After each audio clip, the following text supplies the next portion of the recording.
I don't see anything. There we go. Oh, there we go.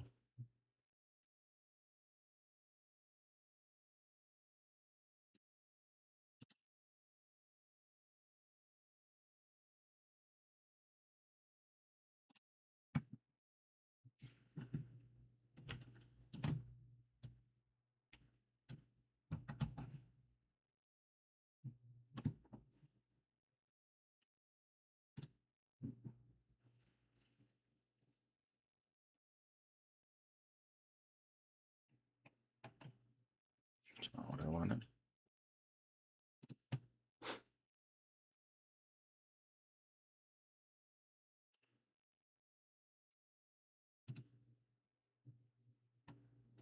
I don't know what I'm doing.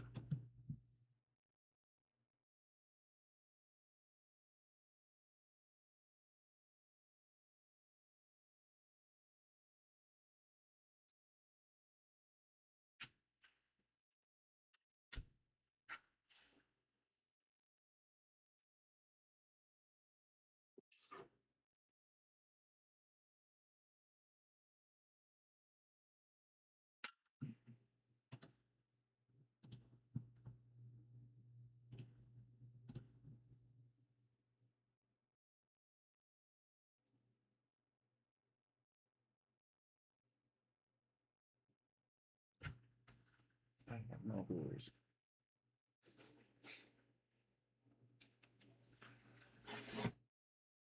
I'm drinking the water.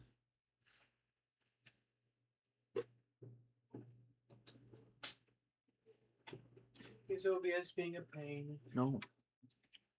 What is watching? Oh.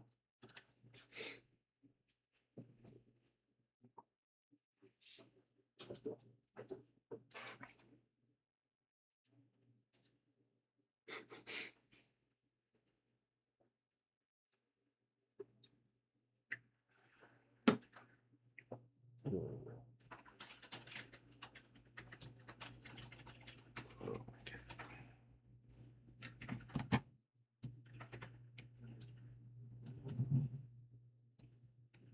Oh.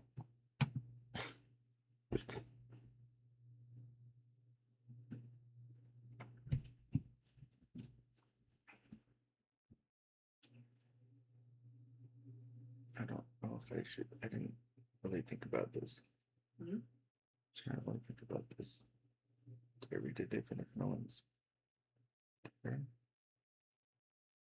Should I think about this? Do I read it if nobody's there? I always let people know that. Yeah, that's what we need to do that.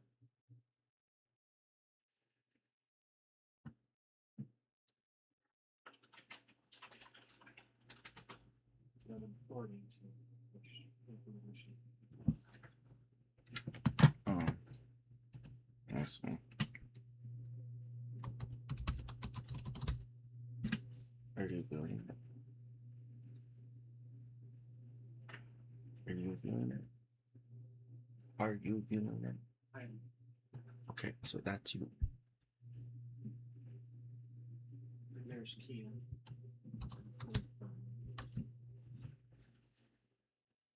There's much rumbling in the background. There's what? Rumbling. There is? Maybe it's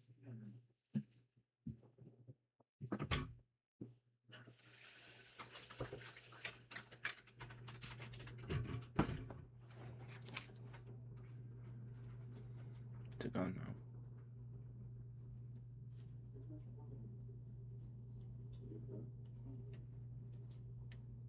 Oh wow, that picks up everything. Oh yeah.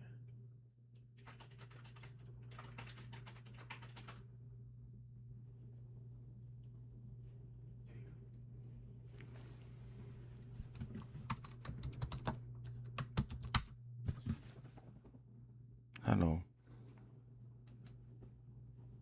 Is there still rumbling?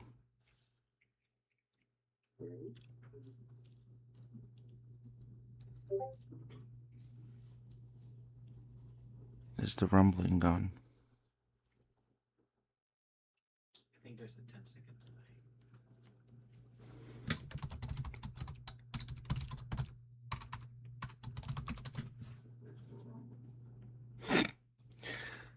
There's a really big delay.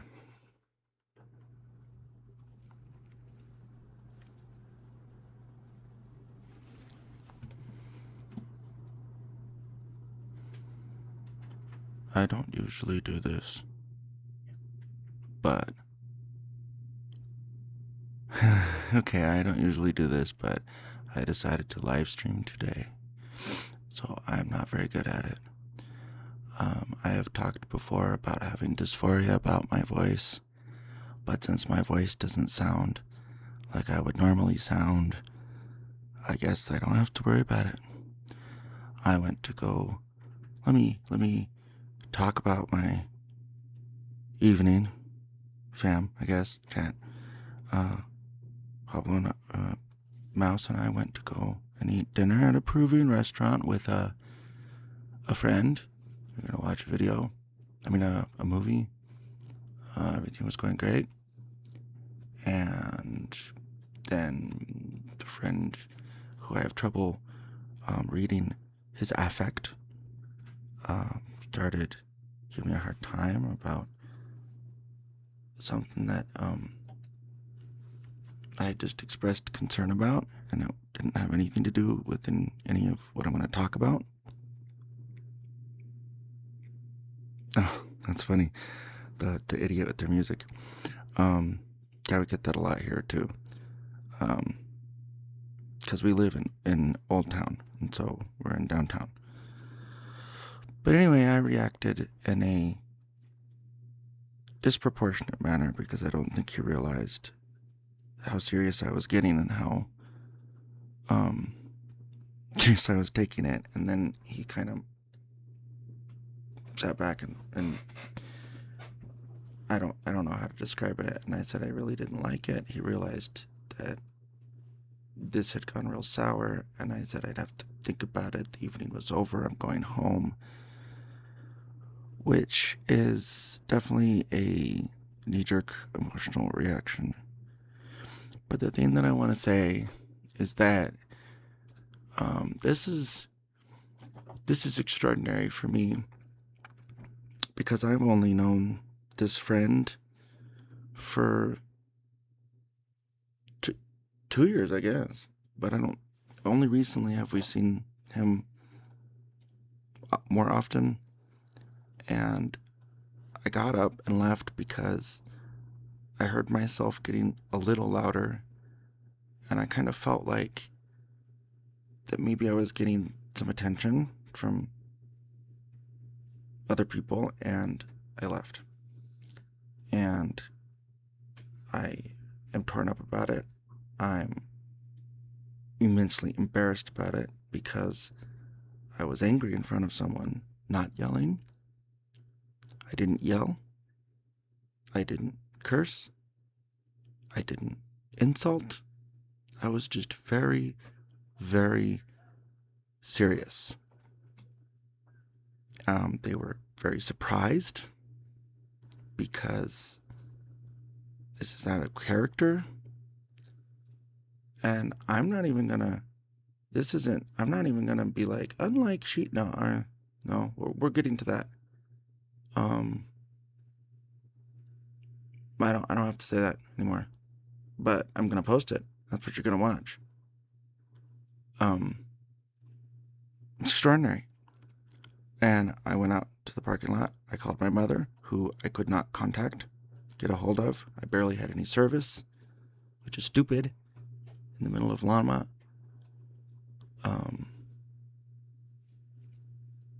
And I texted her and I said, I'm not a normal person. And I told Pablo watching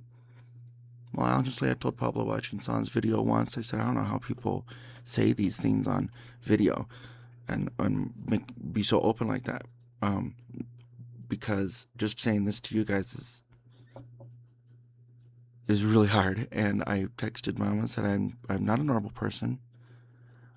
I can't have normal friends. Maybe I don't deserve normal friends. Not because someone told me. Well, maybe, but because I realized I wasn't being able to maintain the emotional control that I'd maintain every day, all the time. I was losing control. You might wonder about my voice. Can you hear my voice, Pablo? Is it clear? Is it clear? Tell me if it's not clear.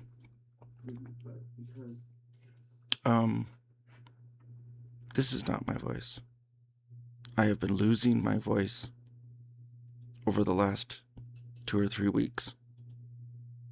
I can write a good post, but the thing about the internet is when you see the words on the screen, you don't actually hear how they're being said.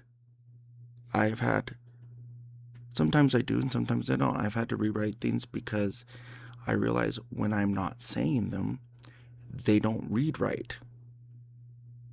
But when I read them, they make sense.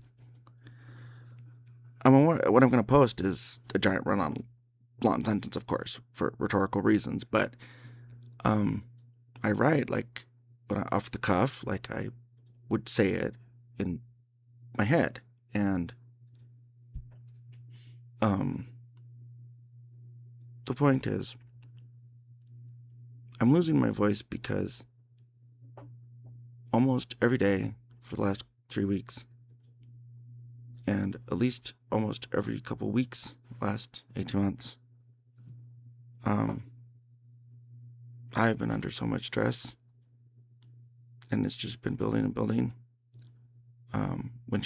When Leanna Kirchner posted that she was sent to Charlie Kirk death threat, which now I'm going to talk about it because this is me off the cuff.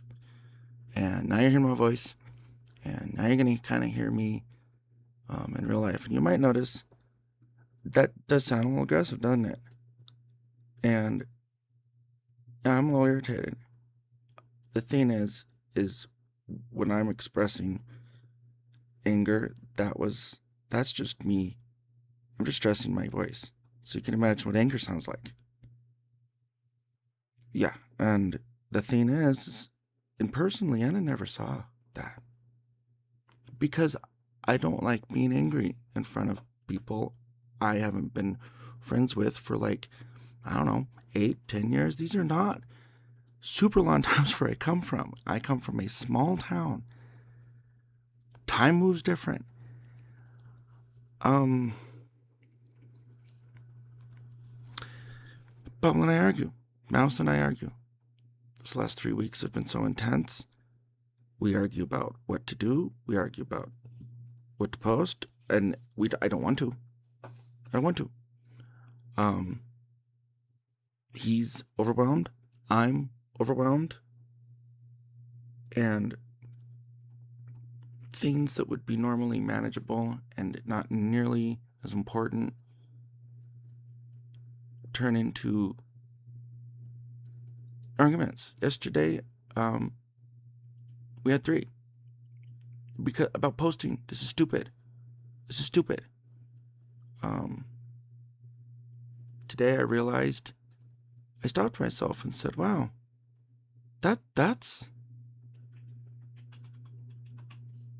I'm really getting quite aggressive about,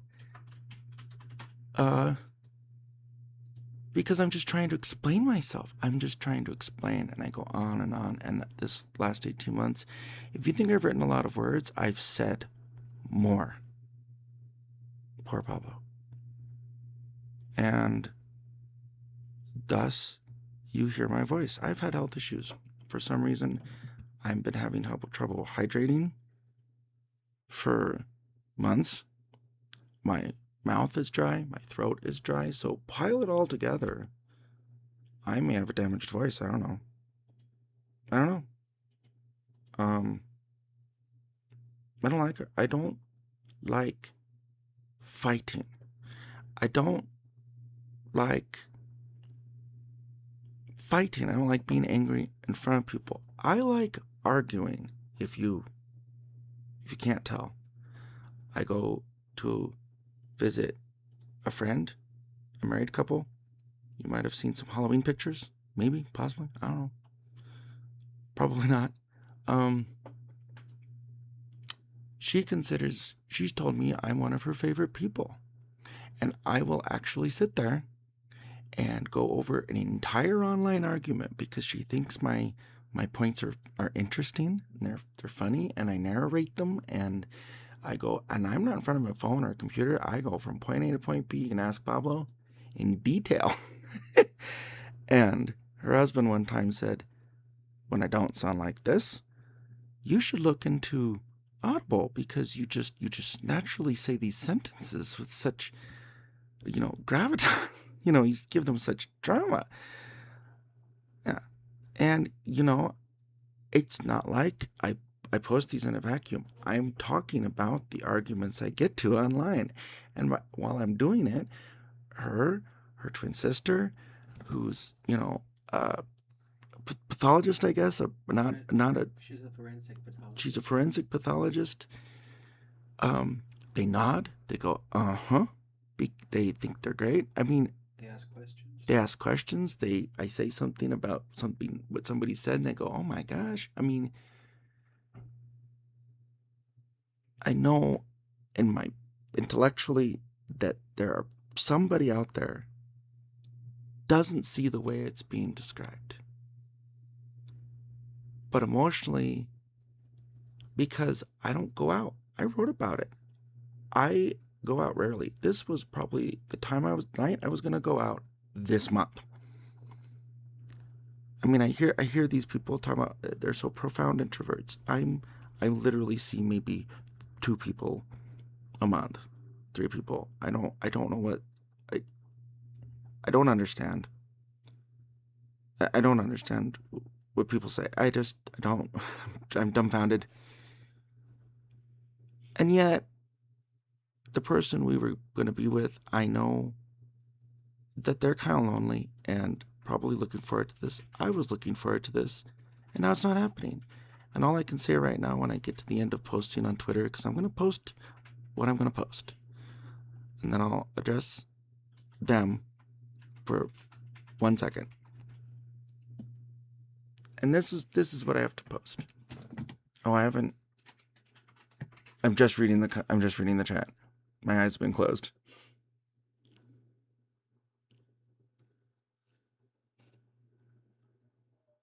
Oh no. No, I talk all day. No, That's what's strain. What? That's what I mean by strain. Oh yeah, no, I talk all day. Pablo said that's what he means by strain. No, I talk all the time. I need to stop talking. Actually, it's been one of the things we went to count. My therapist said, you don't need to say so much, which I took. See, that's the thing. Last therapist session, Pablo and I were both there, and he turned to me, the therapist, and I said, I think I need to calm down. And he turned and said, well, it's your words, so I'm going to tell you, you need to calm down. And, oh no. Well, that's the funny thing. I can be very extroverted, but I need lots of time to work on my stuff. I can entertain myself so much that when I'm with people, I love people. And that may be something people are missing, is that I actually love people. I find them fascinating. For a brief moment in my installments online that I guess I didn't put an archive link to. Actually, if we're live streaming, it won't be that bad. It's not too long. Here's my site.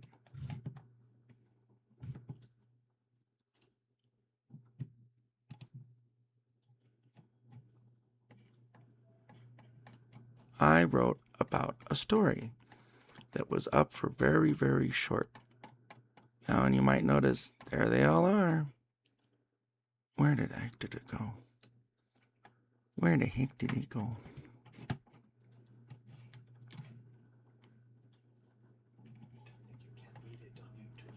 Huh? What? Thinking of No. I'm trying to find it. Hang on. I didn't title it.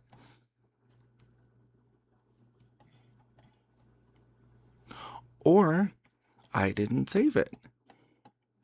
I may have copy-pasted. Well, in that case, My computer's a complete mess. Hang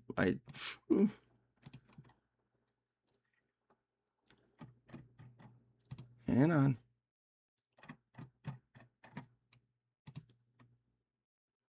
Here it is.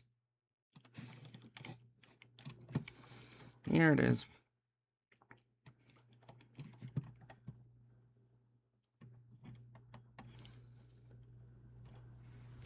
Give me a second.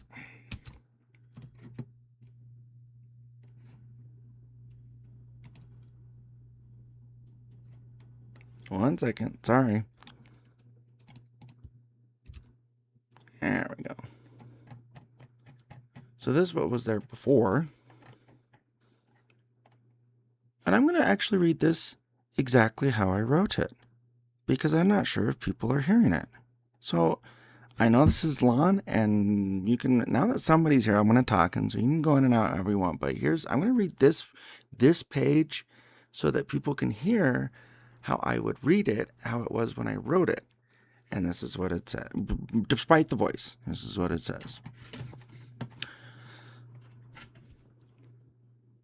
Leanna Kirsner is currently, by her own metric, stalking my posts and my content to generate a harassment campaign against an at-risk and disabled marginalized individual using manufactured false narratives from Kiwi Farms, all stemming from a former member of her toxic mental health community, Giancarlo Vanzini, who goes by the username Shaniqua on Kiwi Farms, as confirmed by Leanna Kirsner as I currently understand it.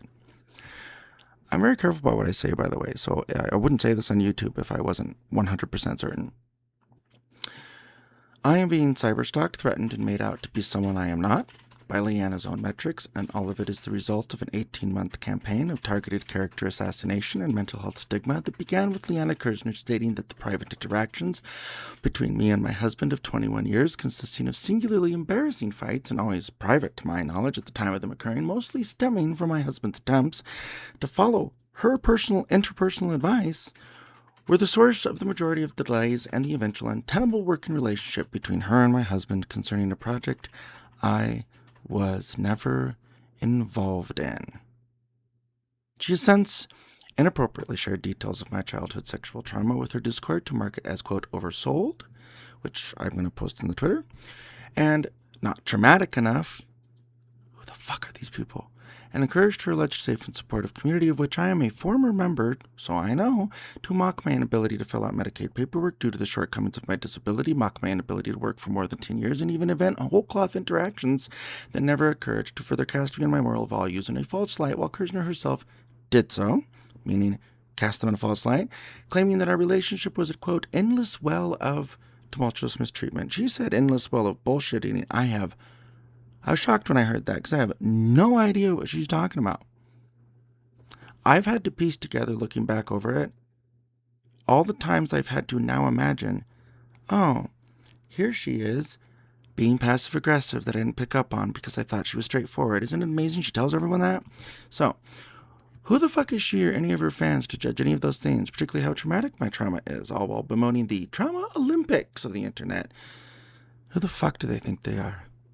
What they are, in my view, are unfortunate psyches that admire Leanna, her work, and seek her help only to receive a bicycle pumping of ego until they feel free to judge the situations of others to their heart's content while patting themselves on the back for their progressive attitudes, their overzealous inclusion, and their effective battles against mental health stigma, as has been documented and repeatedly published, much to the emotional injury and subsequent pain of at least one of her former friends and peer counseling clients.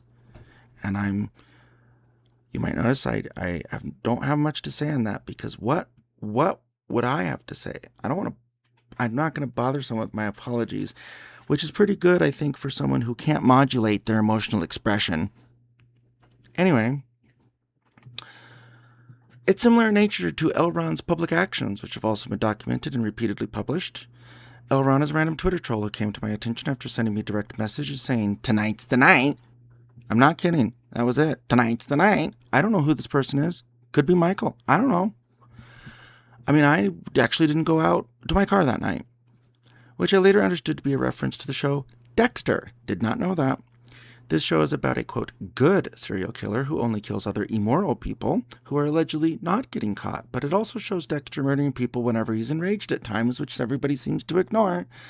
I loathe this show for its implicit message, or at least the message many seem to take away from it, and I've never actually watched it, but I know this part because I only saw clips from episodes and my older brother viewed it, and I happened to be in the same room like 15 years ago.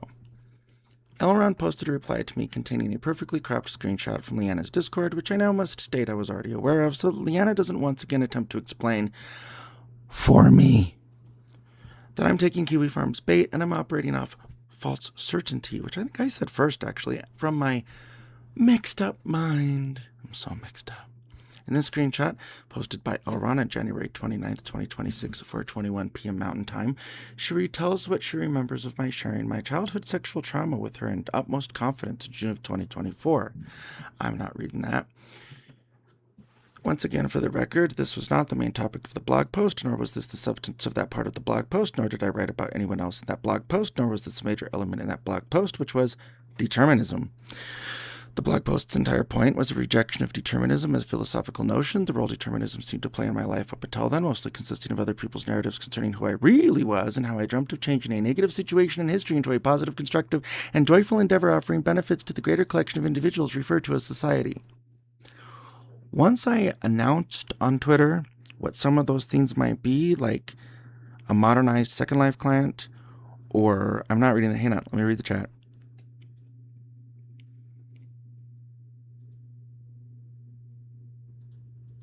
I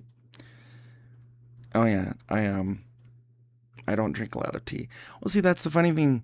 I don't know if it's Steph and Steven. That's the funny thing, Steven, is that I love psychological thrillers.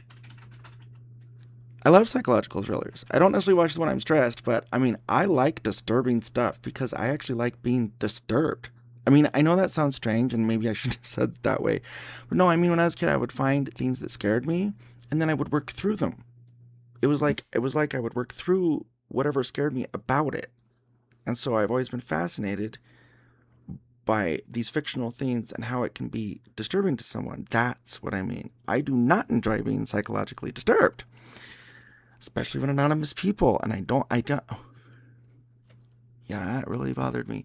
So it says, the screenshot shows how Leanna Kirchner describes the post 7 months after it was posted and 7 months after she publicly defended me on this very point, never linking to it for anyone's independent review as far as I could tell.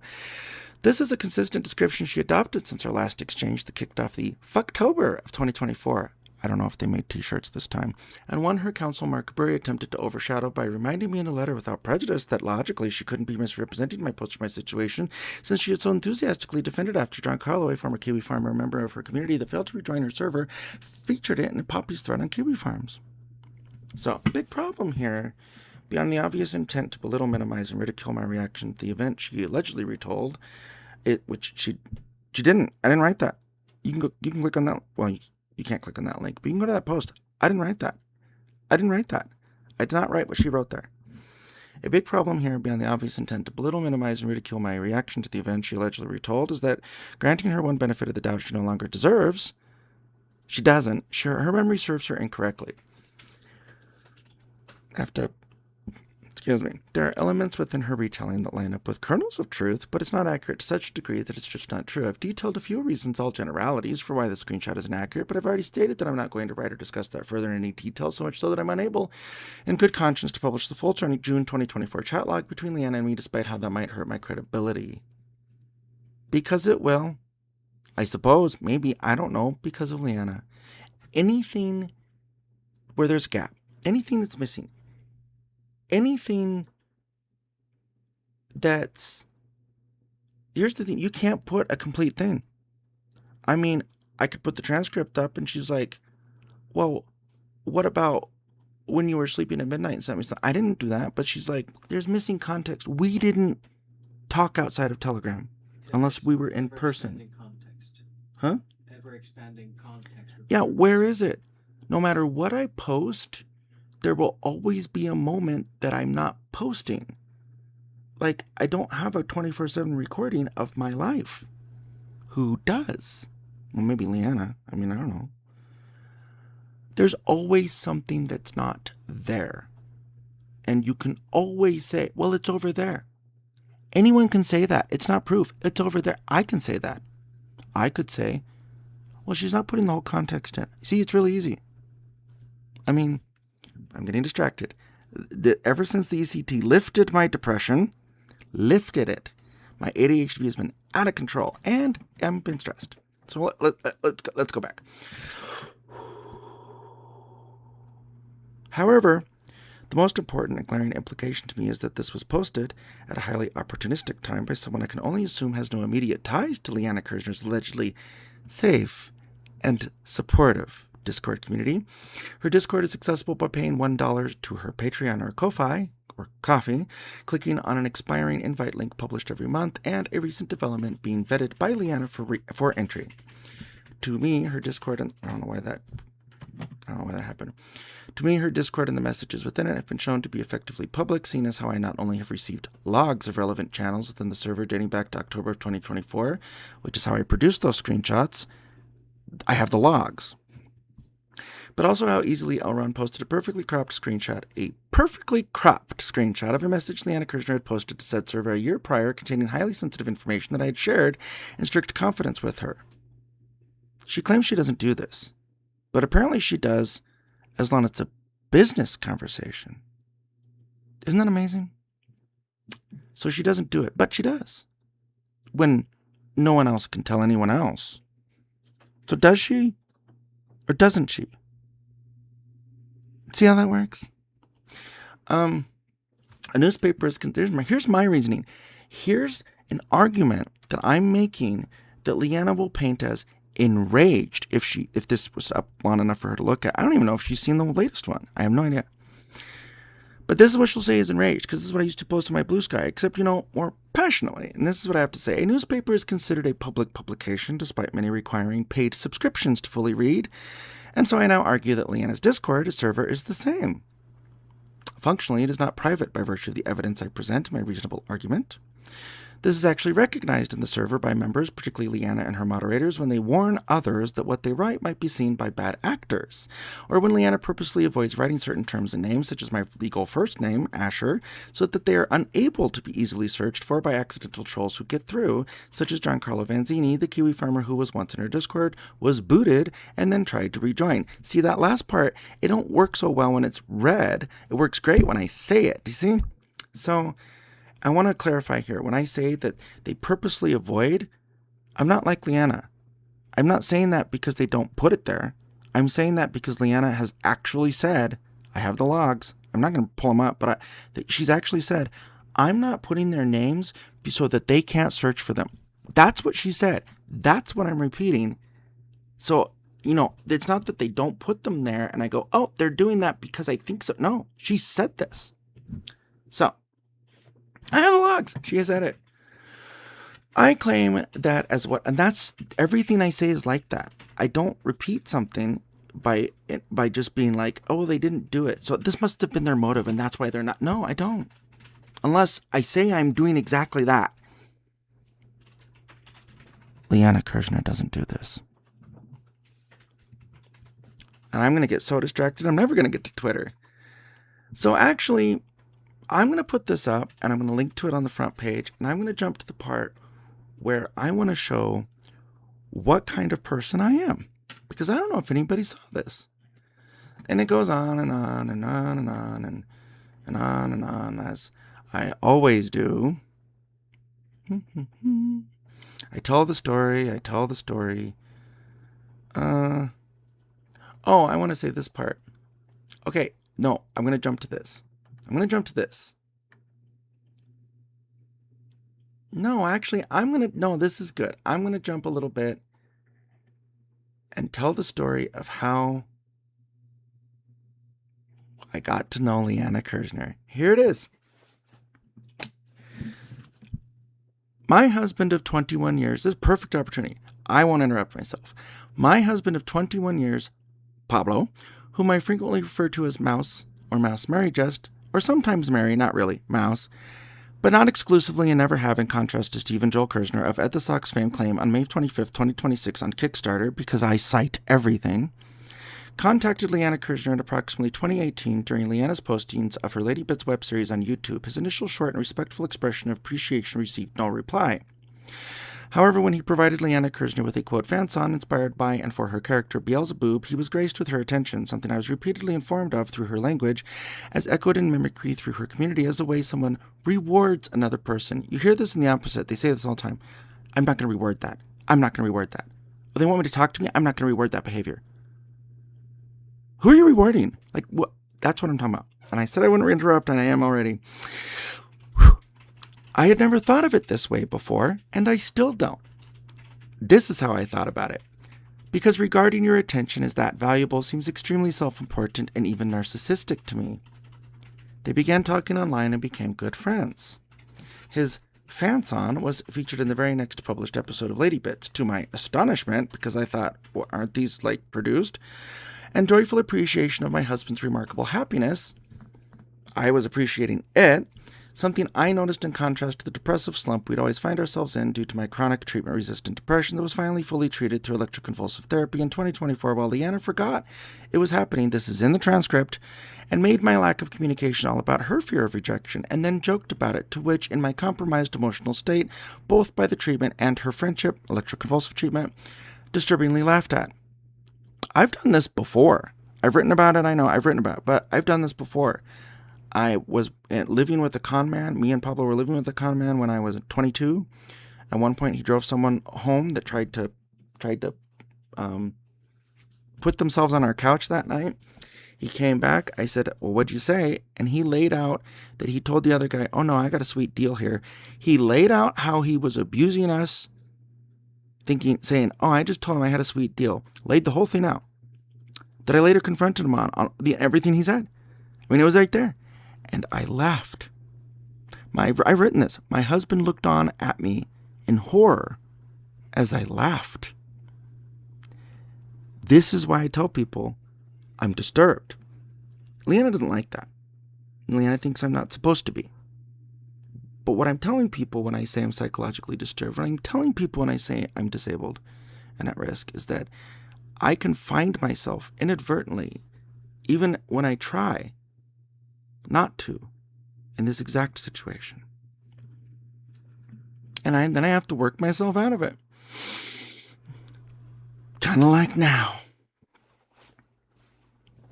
I'm still interrupting myself. Such a reaction is an example of the precarious, nuanced, and oftentimes illogical relationships I might find myself in, without realizing it, due to my lifelong psychological disability, and is something I've recently pointed out to show how at risk I am, since laughing at your own abuse is a disturbed reaction. I would like to think Leanna would agree. It's not, but she seems to think that I'm only disturbed when I'm enraged. I'm only disturbed when I'm doing something bad. To other people, allegedly. Never to myself. This illustration, desperately made in an attempt to prove to others what dangers I might currently be facing as a result of Leanna Kirzner's callously reckless endangerment via her irresponsible and unethical journalism, an opinion, has been ignored and most likely ridiculed again on her server as mental illness. I can't do it right because my voice. And Leanna's, I'll do it or try to.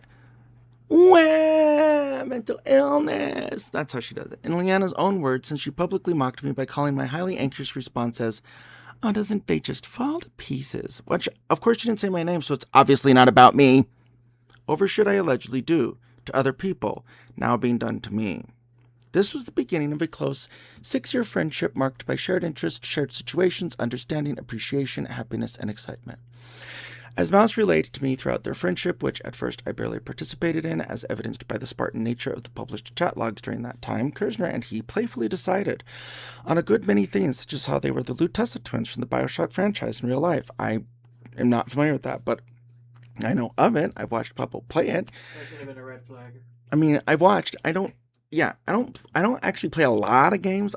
I not quite my. I like slow RPG. Feel an accomplishment, and puzzle games. I do puzzle games. He felt seen, and his musical talents and education were appreciated as he began to collaborate informally on a fair number of projects and ideas, such as a filk involving The Sims franchise as a fan service towards the running joke of Leanna's raging dislike of The Sims, which I don't understand because you can control every single person's life in that game. Mouse had, off the cuff, Mouse had mostly watched her online web series, A Gamer's Guide to Feminism, and Lady Bits, and didn't normally keep up with her weekly YouTube video schedule, although he did sometimes take them in to keep up with the various issues involving comics, being against Comicsgate, movies, video games, and other geek pop culture, since Leanna appeared to have made a name for herself beyond being a former television host and video game journalist, is making a reasonable counter-argument to Anita Sarkeesian's then popular and controversial stances within the Gamergate phenomenon. Neither one of us had ever been a big fan of simply watching many YouTube videos in a row as a form of entertainment or media diet, clicking around to whatever piques our interest, as has now become the bane of my existence today whenever I have to load the website in order to look up a video. Oh my God, I've opened it and 15 minutes later, I'm about to close it, and then I realize I was looking for a video. It's horrible. However, I had recently come across the new ASMR craze, to which I discovered I was a great responder, that was wild. And while Zero Punctuation by Yahtzee from The Escapist had always been a favorite of ours, Mouse had gotten into video series such as The Angry Video Game Nerd, Nostalgia Critic, Atop the Fourth Wall, The Spoonie Experiment, my favorite, especially the one about the board game, the dating board game. Yeah, that was amazing. And the Jimquisition. This was in line with him perusing video game magazines for reviews, as I did religiously when I was younger, and news, all the classics of, I guess, millennialism. I don't really know. I really don't.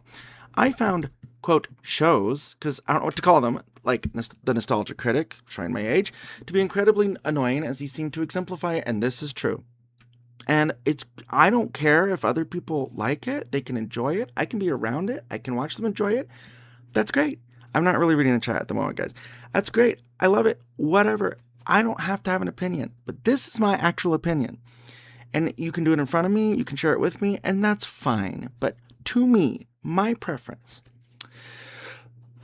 I found shows like The Nostalgia Critic to be incredibly annoying, as he seemed to exemplify everything I had ever experienced as cozy, boundary-lacking sensitivity to artificial insecurities, resulting in a disproportionate investment in unoriginal franchise-based repetitive quote humor and the new need to broadcast and discuss every single aspect of every single thought one has about every detail involving your favorite franchise, so much so that the host was advertising an app he built for uploading reactions to movies you just watched so others could, I don't know, engorge themselves on your enthusiasm. I'd like to point out, oh, thank you, TRDSF. Thank you. I'd like to point out, I grew up in a small town. I didn't have this in my life. We didn't do this. My friend from Fort Collins, where I live now, that moved into my small town, he engaged in this, and I found it odd. We didn't sit around, well, at least the people I hung out with, and I hung out with the rejects and creative people, we didn't sit around debating who had the better opinion of a franchise. We didn't talk franchises. We didn't sit around going, well, Resident Evil is objectively better. Because of these points, and we felt we might feel hurt because somebody didn't like it as much as we. No, see, I didn't grow up around that. We would do things instead like, let's see how off. We would actually play this. Let's see how offside, or at least me and my best friend would. Let's see what offside details that are vague can I give Asher before he names the game. I mean, I'm serious. I memorized all the games. Now, of course, there's way too many games to do that, but I did it. Getting back to it. That's what we did. I mean, we didn't do whatever this is. And that's fine that people want to do this. Anyway. Thus, Leanna Kirshner's constant, not very humorous, rambling video analyses of pop culture and all its current cultural issues, entirely comprised of sitting and blabbing directly at the camera in order to maintain a community of fans. I also despise this idea of marketing belonging and found family communities that I was never big about in the first place. I always tell them, I have a family. Seemed like an excruciatingly painful endeavor if I were to watch every single one every week, which after September 2024, it was. But Mouse seemed to like the thoughtfully produced web series and the occasional insights into feminism her weekly content offered. Sometimes, I mean, he didn't watch all of them, being something neither of us as gay men had really explored, despite being huge fans of Ayn Rand, and in particular the unique conflicts that would arise from time to time, as those would interest me too, since I like arguing, which, again, is something Leanna finds to be an impossibility of human nature. Oh no. One time I went to a party. I was invited to a party. And a lot of the young people, because we were older than everyone, and I had met this I'd met the person who invited me to the party because of a young friend I had made in art therapy. Well, art therapy. She was young. I would go to her birthday party and people would look at us like, what are you old people here for? But she didn't care, and that's how I roll. You'll see. But one time I went to this party, they're drinking beer, they're doing some drugs sometimes, whatever. I'm out on the patio. I talked for 7 hours straight about philosophy. And people thought I was fascinating. Ask Pablo. This is not just me. I was amazed. Because I'm not going to rope people in. They would come to me. And I was talking about objectivism, actually. And they were fascinated. A meta-ethicist was... And modernism and postmodernism and whatever, and post-structuralism. And Taoism. And a meta-ethicist enthusiast, that did this kind of as a hobby or a thought experiment, was fascinated with my definition of good, which I can tell you right now, is not what he thought. He actually said, that's not most people's definition of good. And I said, well, then maybe I shouldn't call it that. See, here's the thing. Debating is fun. And the thing is there's, to me, a fine line, because you can debate when you're online and you get snarky and not exactly trolly, but you're kind of barbing, and then they treat you like shit, and you say, well, I'm going to treat you exactly like you treat me. So then you barb like shit back, but you don't not like them exactly. I make fun of them. I wore a tail every day to small town Middle Park High School. I wore a tail every day. And I was not picked on to my face. Because when people would do that between 8th, 9th, and 10th grade, I didn't beat them up. I did. I didn't yell at them. I didn't make a scene. I didn't cause chaos and say, don't test me. My demons are... Which I just didn't. What I would do is I'd wait. And I'd see and I'd look. And half the time, there would be a point where they might have been bothering me, saying something about me or whatever. And then suddenly they would become super embarrassed in front of somebody, like the girl they liked. Or they realized I wasn't going to do the work to make them get a good grade because I don't need one. Or they would maybe look like an idiot, like I said, in front of the girls. Or whatever it was. And eventually people left me the fuck alone. And that's the thing. It's not because I'm mean or wanted to hurt them. I treat people exactly like they treat me. And when they made fun of me, they were doing it to embarrass me in front of other people. So there you go. And people realized that. And they stopped. Isn't that amazing?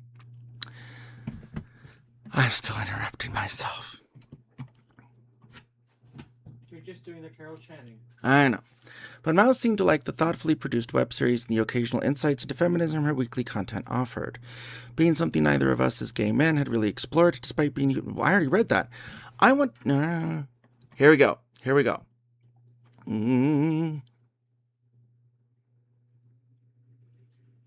So to me, debate is great. And when it's nice and friendly, it's amazing. When it's online and people treat you like shit and you kind of get into it and you're like, well, now we're going to argue. I actually like that. Now we're going to argue. What I don't like is showing up to a dinner for a friend and overreacting to him trying to give me a hard time about... It was essentially gaslighting.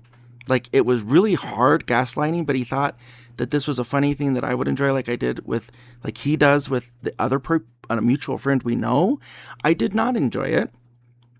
And I overreacted. See, that's not fun. See, that's an argument. That's not fun. Yeah, I did. Yeah. Okay, imagining someone wearing a tail at your mid-1970s Catholic all-boys high school. I would have done that. That's what I'm saying. Imagine, this was in 1996. 1997 in Granby, Colorado, a small town. My graduating class had 110 people. So anyway, I was the only gay person I know, except no, I was one of two. The other one was, who knows? I don't know. And I never came out. You can imagine. I just was. I talk to people. See, I'm getting railed. I talk to people and they go, I actually had this happen. Oh, you were different in high school because you were gay. And I went, nope. They go, what do you mean? I said, nope. I was just different. And I just was. Anyway, this is extremely important. She was his friend, and he seemed to have found a happiness beyond our situation and someone he could finally talk to about my struggles that he'd been looking for 10 years, because it was very hard on him to not be able to share because I was embarrassed. Something Leanna expressed confusion at, which makes me wonder how experienced she really is when I said it. It's in the transcript.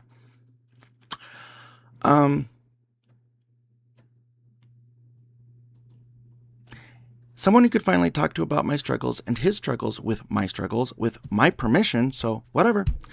I want to take a moment, and this is extremely important because I don't see anybody from quote-unquote her camp echo this at all. I see them echo the opposite of this, and it's disturbing to me. And the thing is, I didn't see this when we were talking to Leanna, when I was in the Discord. I didn't look at the Discord much. I really didn't. If I had seen some of this or thought about it, which is my fault, because sometimes I didn't, I really would have gone, what? Because here it is. Now I'm disturbed by it. It says, because they use it as a weapon. And this I need everyone to hear. So I know you're here. This is getting recorded. This will be live. This will be available. I want to take a moment to explain that neither Mouse nor I are each other's parents. Nor do we need each other to be interested in every single thing the other does. Nor do we even need to be sexually exclusive. Really. Because that's not the core to me. So we're not like open and dating other people all over the place. We're open and we discuss it, but we don't need to be exclusive. So this idea that I would object to him watching these videos because of how I felt about them, which has never been a substitute for my identity, by the way, a notion that seems implicit in how Leanna and her emotionally stunted ilk see the world, is relevant to us. See, and I get the impression if I don't like that he's watching something that's supposed to be a problem, and I'm supposed to say something like, that annoys me, so I'm going to set a boundary so that when I'm in the room, you shouldn't watch those, so that I'm not annoyed. Like, I know that's extreme, but I don't know what the extreme is. I don't know where the limit is anymore. So what I'm saying is him watching these videos and enjoying them says nothing about me.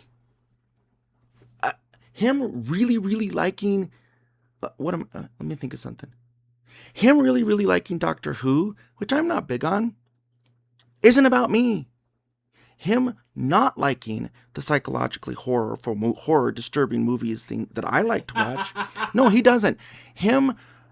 Cover my face. Him covering his face and not exactly liking the horror movies I get him to watch doesn't say anything about my legitimacy. Who are these people? Anyway, I'm getting loud and I'm getting angry, and that's the problem. Thus my voice. There are entire movies I only remember because I saw them through my hands. And there's been a couple times, just a couple, where I've actually said to Pablo, oh my God, don't look. I looked, but of course, I was like, this is extremely disturbing. Yeah. This may seem unimportant, but you'll hopefully see it's an extremely salient factor in the situation we found ourselves in for the last 18 months. In the same vein, seeing as I didn't marry Mouse to take care of me, since I'm an adult, I'm not looking to him to take my phone away, arrange for me the help he thinks I need, or otherwise impose his moral judgments regarding lifestyles and public expression, what he's comfortable with people publicly expressing around him, so that I remain contained and safe. See, Eileen said that Pablo's supposed to take my phone away.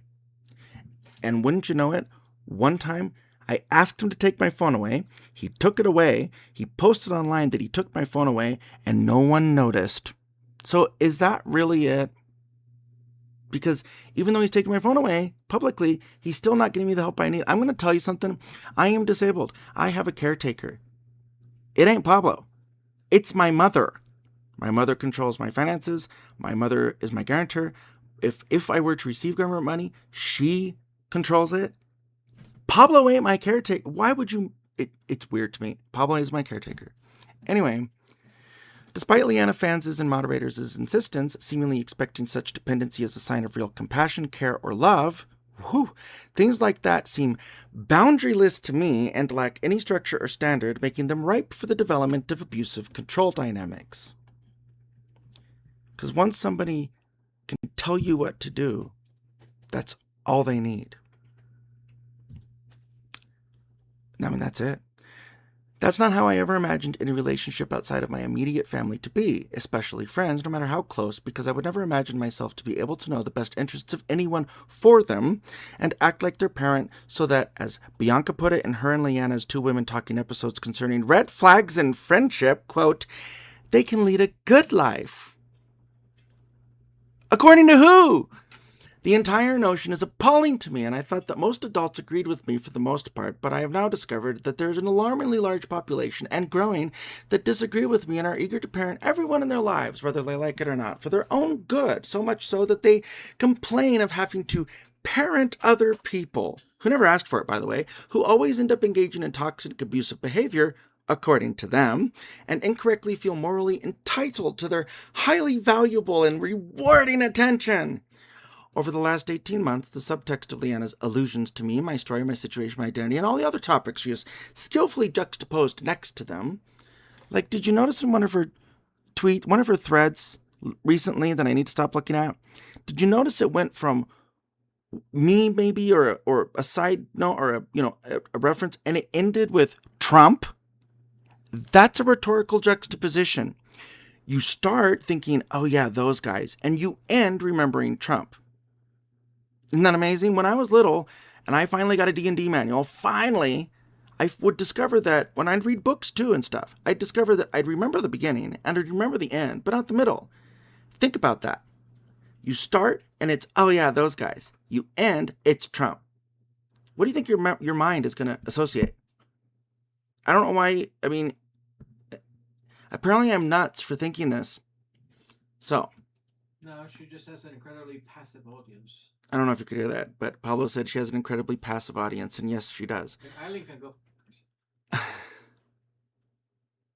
Here we go. And all the other topics she skillfully juxtaposed next to them are people she successfully conflated me with, which in one episode she switched context between me and Emily, like mid-sentence, 3 times. Have caused me to personally reach the conclusion that my being appalled at what I believe to be dysfunctional, codependently abusive behavior is really, as always, a moral deficiency on my part that needs course correcting via my husband getting me the correct help so that I may function productively as a contributing member of society, which does not include criticizing, talking about, or otherwise thinking of Leanna Kirshner, her trans friends, or any woman at all. Now, see, I say that and people go, men's rights act. See, we need to stop this. I'm not a men's rights activist. I'm an individualist. Maybe I'm a bit biased, but might you be inclined to be when faced with similar treatment? I'm actually writing this to Leanna's audience. I've watched Leanna respond similarly to variations of such. A lot of people have. It goes a bit like this. Oh, they hurt me. Oh, save me. I'm afraid. Of what? Mean words on the internet? It goes a bit like that. That's exactly how she does it. It goes a bit like that. So, contrast. That's so much better than my raging essays where I go, and nobody can understand what the hell I'm saying. She also said that. Here's one of them. As always, a moral deficiency on my part that needs course correcting. I've watched Leanna respond similarly to variations of such and some of the rest of her audience, so I'd like to think you would be too. Their seeming inability, or worse, unwillingness to reciprocate an understanding of my resulting bias always leads me to wonder why I might be the practiced exception.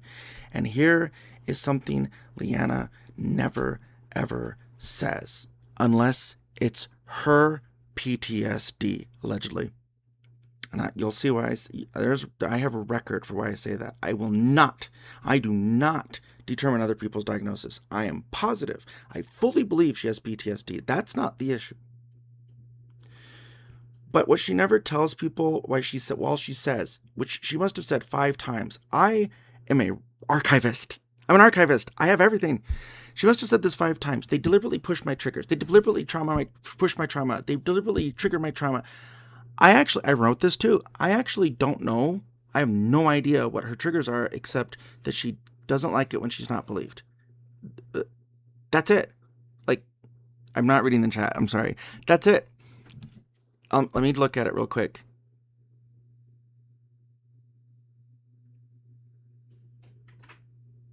Yes. Okay. Yes, I agree. But here's what she leaves out. And I have said this at least 5 times. I also have trauma. Clearly, I also have triggers. I also have boundaries. But see, my boundaries are promises to myself. So I don't actually say them until it's very, very, very clear that someone's not getting it. Because since it's a promise to myself, if I'm bothered enough to not want to be there, I leave. That's it. I leave.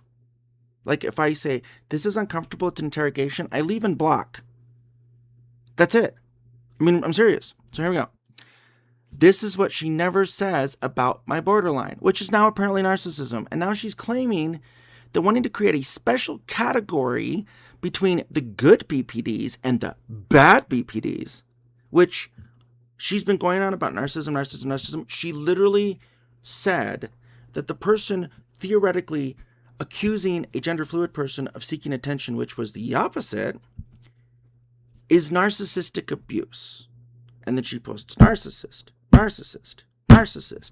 And then she posts, knowing I have borderline, knowing her community knows I have borderline, she says, there needs to be like a subtypal diagnosis about like where between the good borderlines who don't do horrifying things and the bad borderlines who do horrifying things. Why? So she can inch my actual diagnosis closer and closer and closer to narcissism, which is what I call undiagnosing. She's now made fun of that. She now has said, not only she's made fun of it, but here's how she made fun of it. She says, that was never about him. They think things about them, they think that things that aren't have anything to do with them are about them. She also said that the episode where she read a message and explained a giant 2-year relationship in which she had problems because we just wouldn't stop arguing with strangers online was not about us. In fact, she said it was not about anyone in particular. They're delusional. There's obviously delusion there. Literally said that. It's not about me. That subtypal diagnosis she's never talked about before, not about me. Good borderlines and bad borderlines, not about me. Isn't that amazing? This is what she doesn't say. It leads me to wonder why I might be the practiced exception. This is a psychologically harrowing conundrum that a severe case of borderline personality disorder, such as mine, might lead one to ponder, given the appropriate inputs, or lack of them, repeatedly, for 18 months, which, having Leanna thank me for helping her become a BPD whisperer concerning Poppy's situation, it's in the transcripts, is something she should be fully aware of. Because she is. I argue that she is, much like my argument that she has been fully aware of who is most likely sending her anonymous messages this entire time. So what's happening? As I began to converse with Leanna as well, and this is how our friendship online started, by the way, as I began to converse with Leanna as well, beginning on Twitter, when she congratulated me with a mazel tov for getting Comicsgate Titan Ethan Van Sciver to block me. It's been a while. To block me after 3 tweets. 3. Pablo was trying for 3 months. I got it in 3 tweets. Stop bragging. and whine about how Ethan Van Sciver whined. See, she was saying mazel tov for interacting with Ethan Van Sciver in this specific way. I got him to block me after 3 tweets and whine about how a horrible furry was harassing him. I wasn't. Subsequently spewing bigoted generalities about furries that I'm not going to repeat, that ended up alienating a fraction of his furry audience because they were going, what? That's what you think? It was things that Metacur had said. I'll say that.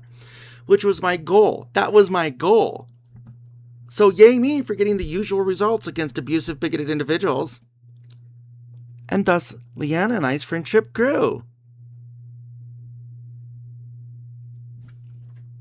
At times I found our involvement with Leanna exciting as well, since she was allegedly quite famous, seemed to have unique experiences to share, and was otherwise an interesting person, like I consider myself to be. And if I can finally get to it, there's an amazing story at the end of this. I've been friends with other famous people before, so it wasn't the alleged fame itself that was new. Being friends with a seemingly relevant YouTuber with a long history was an entirely new experience, and I like new experiences, as I rarely have them in adulthood, but not due to any extended breadth. And the fact that she did seem to have connections and a background in a world I only dreamed about while reading gaming magazines in my youth when I spooned exclusively in Granby, a then quite small tourist mountain town, was particularly intriguing. This is the same childhood home where I taught myself computer programming, starting with my family's TRS-80 Color Computer 2 16K and its manuals at the age of 7, by myself. Alone, because my family's lifestyle centered around homesteading a modest ranch just outside of town. Why do you think one of my skills is animal husbandry? I'm not kidding. I can raise sheep. The same childhood and cows, and pigs. The same childhood setting where, at about the age of 9, what I can only describe as a religious experience washed over me when I first saw Super Mario Bros. And The Legend of Zelda demonstrated on an NES, temporarily hooked up to my parents' large television, because it took a while for anything to hit Granby. It was then that I realized I was going to become one of the world's greatest game designers. Well, a boy can dream, right? Leanna Kersner will most likely and has most likely reinterpreted all of this information as the always self-evident proof that I'm confessing to wanting to use her and her valuable industry connections to launch myself into the games industry at her expense. Somehow, only pretending to be her friend, since I obviously disliked her YouTube videos as written here, which is not a conclusion she could reach. Not that I ever said that unnecessary inside thought. Especially since she has been blackballed for most of the game industry, which is why there were so few articles about the Kickstarter Song of Sparkle Muffin, except for some of the very, very off-the-way indie websites. I'm trying not to interrupt myself so I can get to the juicy story. I know. Thank you, Mouse. Not that I said that that's unnecessary inside thought, emotional modulation, but, a modulation of expression because of other people's feelings, something I know how to do. Except that tonight, apparently. But my only rebuttal that would be believable at this point, as I've observed, I'm mocking her here, is that this miserable and clearly self-loathing person must be talking about herself to make such obviously delusional accusations that I know unequivocally in my heart aren't true, as it's not in my nature to be motivated by such. Whereas my shorter, realistic, and much more biting rebuttal that I always have, in my opinion, would normally be that I am simply not Leanna Kersner. No matter how much she needs me to be. But who seems to ever give a shit about observations like that beyond my friends, who most likely are only humoring me, my autistic adjacent ass, and I don't mean that in a negative way. It's what these trolls say. I don't care.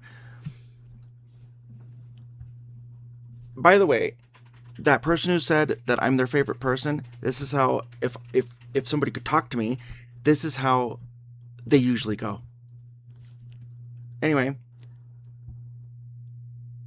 I just thought we had finally come across a wonderful and supportive friend who gave us signs and assurances, or perhaps signs that I read too much into and was never corrected on.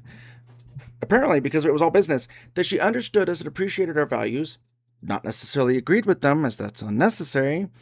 One who had the added benefit of having connections and a background in the dream world of video games and video game development. In the months, even years, before Mouse became friends with Leanna, I struggled to make more friends of my own. Here it is, yes, here it is. Not just ones who would end up knowing me because of Mouse. My last 2 attempts to make friends before that prompted my nurse practitioner, this is my life, to advise me on having Mouse find friends for me, which I find humorous. Without going into unnecessary detail, which is always distracting and to my detriment, too late, I think it is worth describing one of those encounters so you can get a sense of who I am, what my life can be like, and how my real-life interactions play out, or real life. The first attempt ended up with me meeting someone I non-judgmentally, as you'll see, refer to as the druggy slut, because I can't remember his name. And you'll see why. I mean it non-judgmentally is something you'll hopefully arrive at yourself by the end of the story. We met, and I am telling it exactly like I've told it for years. We met at Noodles & Co., where he immediately asked if we had met under predetermined platonic expectations, which we did. And I told him that, and he goes, "Oh, okay." We then sat down, and he regaled me with his fond reminiscence of a past hazy summer where, in addition to doing cocaine, he had contracted a venereal disease that had caused him to have the most intense and amazing orgasms of his life. I found this humorous, but clearly not relatable, because I've never had a venereal disease. As we dined, talking further, because we talked further, we discussed blacking out from drinking. Now, that had happened to me recently. During that conversation, that had happened to me maybe 2 weeks ago for the first time, and I was like, what the fuck? What? Because I was taking medications and whatever, but... So that's why we got there, and he goes, as we dined, talking further, we discussed blacking out from drinking, which he regarded with much enthusiasm. And I went, huh? Having had this happen to me only once, much like how I've only been hungover once in my 43-year life, true story, and because I'm always curious and want to learn more, I said, what is there to enjoy about it since you don't remember anything? Hence the term blackout drunk. I laughed. He explained, I laughed so hard. He explained that the fun wasn't in that part, obviously, but in the day or days after, where you have to piece it together. He then mimed going beep, boop, boop, beep, calling his friends and asking them, are we still friends? As if it was the best thing ever. And I have to admit, I laughed a lot. I found this more humorous since I could partially relate to that. Like tonight. He then described how he'd usually end up blacking out. Because, of course, by attending what he called toga parties. Once again, I was confused, since he seemed too old to be in a fraternity in our university town. And so, of course, what did I do? I asked what those were. He outlined it as, and I am not fudging a thing, they get together, they strip naked, where I raised my eyebrow, wear the drapes like togas, in which I smiled, partied, and that as the night went on, it would eventually devolve into group sex, which in my brain, I suddenly realized was the most likely source of his fun venereal disease, because I put everything together constantly. Upon hearing this, I said, quote, "Oh, I might actually like to go to one." He perked up and said, "It doesn't seem like you would, though." And I replied, "Well, I know, because, yeah, I wouldn't participate. I just like to watch." He got a little sober and made a face and said, "That's weird." This is the part where most people laugh. Later, when it ended, I described the encounter to my mother so she'd know I was safe. And barely getting into it, she asked, "Oh my God," she's not judgmental, but she says, "Oh my God, how did you get away?" Because, it didn't seem like someone I'd want to be with. I replied that I didn't get away, on purpose, which did not surprise her. In fact, we talked quite a bit. Knowing me, she paused for a bit and then asked, and this is on the phone, "What in the world did you talk about?" I replied truthfully, one sentence, that we decided if we were the Golden Girls, he'd be Blanche and I'd be Rose. Of course. I mean, how can I compare? On the other end of the connection, I heard silence. And then, Jesus Christ, Asher, this is my life. This is who I am. And I think that's goddamn amazing. And so fucking far from shameful that even shamelessness is irrelevant. However, upon reporting this, which I always do, in full honesty, my nurse practitioner told me that she was concerned that, despite these admirable efforts, of which I was quite proud, I still wasn't forming long-lasting relationships, as I obviously never saw that guy again. So, perhaps Mouse should try to find some friends for me. And my chat friends, this is where Leanna Kirshner entered the chat. Literally. Incidentally, I also told Diana Kirshner about this encounter, as well as the other one, since they're both funny to me and my always appreciative sense of humor. She is fully aware of what I am like in person, and now you guys are, kinda, as will become very relevantly clear in the next installment of the continuing saga that is My Life as a Furry Comic. Same wonk time, same wonk channel. So, here's my X post for today. Because I am so tired. I am so stressed out. I am losing my voice. Which, I mean, I don't know. How can you get any more symbolic? I'm losing my voice. So I'm possibly losing friends who I will get to. And I accept that. He does not need to. See, for someone so enraged, for someone who apparently thinks I get so mad that this is a disorder that I went on her show to talk about as a disorder, I can get it. If I did lose that friend, if he thought that was too much, which I don't think he will, but if he did, I wouldn't be mad. Isn't that amazing? Here's what I'm posting. Because this night, it's my fault. I lost control of my emotions. I responded disproportionately, and I recognize every one of these things. Every single one of these things. Things that Leanna says, I get enraged that someone might point out. They don't have to point it out. They don't have to. And I don't get mad when they do, because I'm like, yep, that's what I did. Pablo got in the car and told me, he said, yeah, it was a bit much. And I said, I know. See? So much rage. And so this is affecting my life so much that the one person I saw this month, literally the one person I saw this month, is now a problem for me that I'm gonna have to resolve. I'm posting this because I got home to my small 2-bedroom apartment she made sure to tell everyone about. Which I'm going to tell you right now, we don't live in the greatest neighborhood. One time, I sent a photo we were having a problem, not so much now, but we were having a problem with transients, which I always feel for. And they were sleeping in our elevator. They were getting into our building. They were hiding in. I mean, it was awful. It's better now, but I found a hypodermic needle on the floor of the elevator and took a photo of it and sent it to Leanna. In fact, I believe we told her that at one point Pablo was doing laundry. We have a shared laundry room. We don't have our own machines, a shared laundry room. This building is old. It has a sauna that no one uses. I don't know why, but it does. It's not operational, but I was like, what is this? He's doing laundry, and a guy was there, and he said, do you live here? Because you don't seem like you live here. And I'm visiting. He's like, then what are you doing in the laundry room?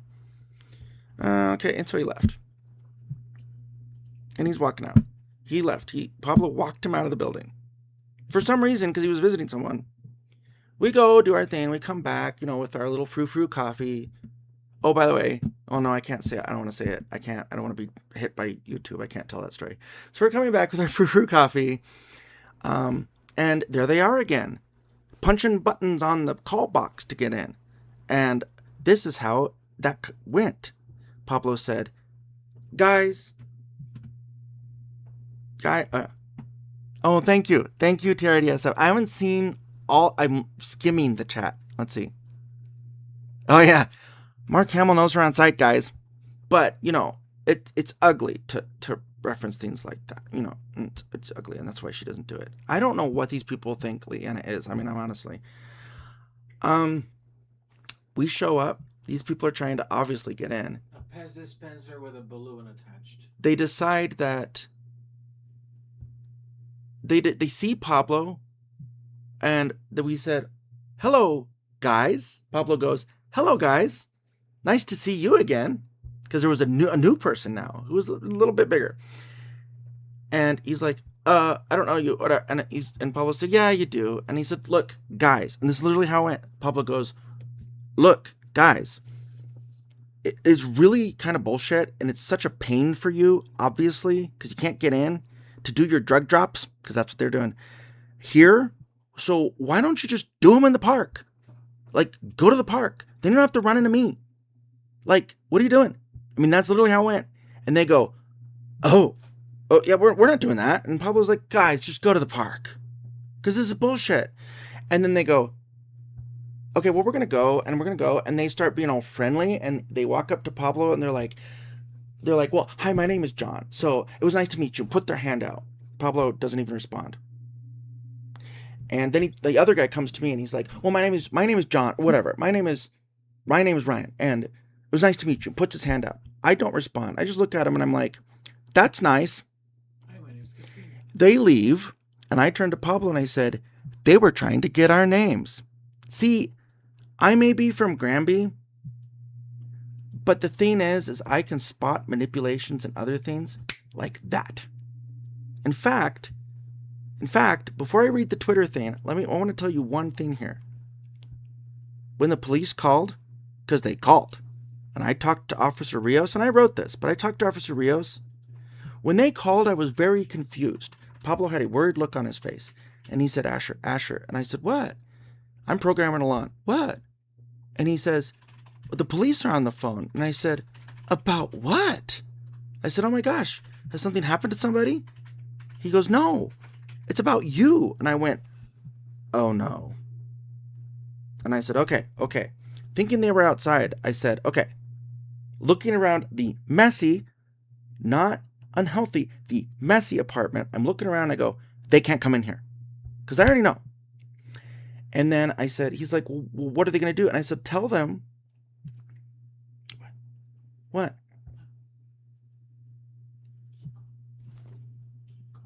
And so I said, tell them that I will meet them outside alone.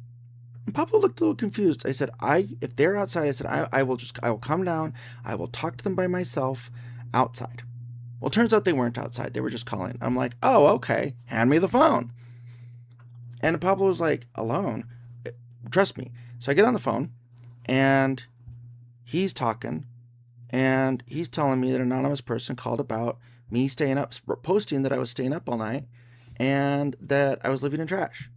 So I explained things to him or whatever else. And here's the thing. He told me that people were concerned that I wasn't sleeping for 24 hours and that my posting seemed kind of manic. Thanks, Audrey. And I went, oh, yeah. So I had to tell him about this stupid thing I posted about the chat bot. Thanks. I told him, as I said, I know this sounds like I'm an idiot, but see, here's the thing. There's a special, and this is true. I don't want to say too much. This is true, though. And this is a 100% fact. I told him that, and I said, but the truth that I did not post online is that I laid down and tried to sleep for 6 hours, and it didn't happen because I have a sleep cycle that's managed by meds. And it is. And it just didn't work that night. Now, I'm stressing it's true because of what I'm about to say. When I hear manic, and my posting seems manic and I'm staying up all night, you know what not all, you know what most manic people won't do? Because I've had a manic episode, they won't lay there for 6 hours. If I say that, which is true, Pablo watched me, he was there. Well, he didn't watch me, he was sleeping, but he was awake a couple times. So, but if that's true, which it is, then maybe I'm not actually manic. Do you see there? I didn't say any of this to him, but do you see there? And when I hung up and everything was explained, and he said, I quote, I hear nothing of concern here. And I said, thank you. I'm glad to know that. He said, you're not in trouble. You can post whatever you want on social media. I was just called to check up on you. And I said, I appreciate it. I hung up. Pablo's like, oh, and I said, I want to tell you why I said I'd meet them alone. Because he's like, yeah, why? And I said, Pablo, I mean, I'm literally saying, I thought of this before he handed me the phone. I said, when I looked at the apartment, I said, Pablo, if people are randomly, anonymously calling welfare checks on me for reasons that I have posted worse things, guys, for reasons that are just bullshit, it's because they want someone to think that someone is concerned. Because there is absolutely no reason for an anonymous person to call me, as I wrote. I won't get into it. All my relatives live in state. All of them live a maximum of 3 hours away. All of them can come to me. No one is estranged. No one is disconnected. No one is confused. They can all show up. They can call Pablo. They can call me at an instant. There's no reason to have an anonymous person. None. Especially over things they can't know over the internet. None. It's extraordinarily strange. I've never had that happen. Of all the things I've, crazily post, I've never had that happen. So I said, all right. I immediately knew. I said, they call, so there's a paper trail that people are concerned. And if somebody's concerned and I'm not sleeping and I'm living in trash, those ring immediately to me as things that, when you have a caretaker and they're taking care of you, you have to, like, if you're in a home, they have to upkeep a certain standard. So if something's messy or if people are being kept awake or whatever, that... Pablo's not my caretaker, by the way. He's my husband. But see, this is already going through my brain. Between the time he handed me the phone and I started talking to Officer Rios, I'd already thought of this. And I immediately said alone. And I said, so if that's true, which it may not be, what better way to show than to go out there by myself where my potential, not true, potential, possible false abuser might be with me. Because if this happens again and again, and then people look back on it, and there's some agent looking back on it, or caseworker, and they go, every time we talked with the cops, Pablo was there. So how do we know that he was telling us the truth? Well, they could ask me and I could tell them. But see, here's the thing. If I don't have agency so much that I can violate my own privacy, why should they believe me? They'll decide for me. So if Pablo's not there, that can't happen. And I thought of this before I picked up the phone. They really need to not do this. I don't not see through it. My brain immediately goes there. Immediately. So to sit there and think that I can't put things together, and none of this may be true. I'm not saying this is true. None of this may be true, but it's a risk. And so to sit there and say online, that wasn't about you. Really? I have a lot on Leanna Kersner. A lot. And I have put it all together. And unfortunately, I have trouble getting it out. And I wanted to tell that story because I've posted all of this, but I would not be surprised and I would not blame anybody if they hadn't seen it because Twitter sucks. But I talked about this and the whole call and everything already. Isn't it amazing that I fall to pieces? See, she knows this because she saw me post it. I fall to pieces. Isn't it amazing that I'm called on the phone? I'm deeply disturbed about an anonymous caller, so much so that I kind of lose a little bit and post blah, blah, blah, blah, blah, every day, which, I look back on it now and go, yeah, that's not being the manic, is it? But I wasn't. Isn't that kind of amazing? You know how Leanna talks about people tripping trauma triggers? This is what I'm posting tonight. And then I'm going to end the stream because it's 1 a.m. here. Bear with me. Here I go. No interruptions. Here's the screenshot. Sorry, got to do this a little differently. Oh yeah, by the way, I only have a temporary $3 subscription to X. I never ever wanted one. I was embarrassed to get one, but I was hoping it would actually not cap me. I was wrong. It still caps me. But it does allow me to write giant threads in 3 posts, which is great. And as long as I'm going to have it, maybe for a month, I'm going to use it. I do not want to have this. I would be on Blue Sky, but I was kicked off. And I would be on Black Sky, but I was kicked off. I wonder why. My Blue Sky account, by the way, the whole thing looked like this. This is what she keeps describing as uniquely targeting No, it looked like tonight. It all looked like tonight. Now, sometimes, was it really sardonic? Was it pissed off a bit? Was it sarcastic? Like, I don't know. It might be something like this.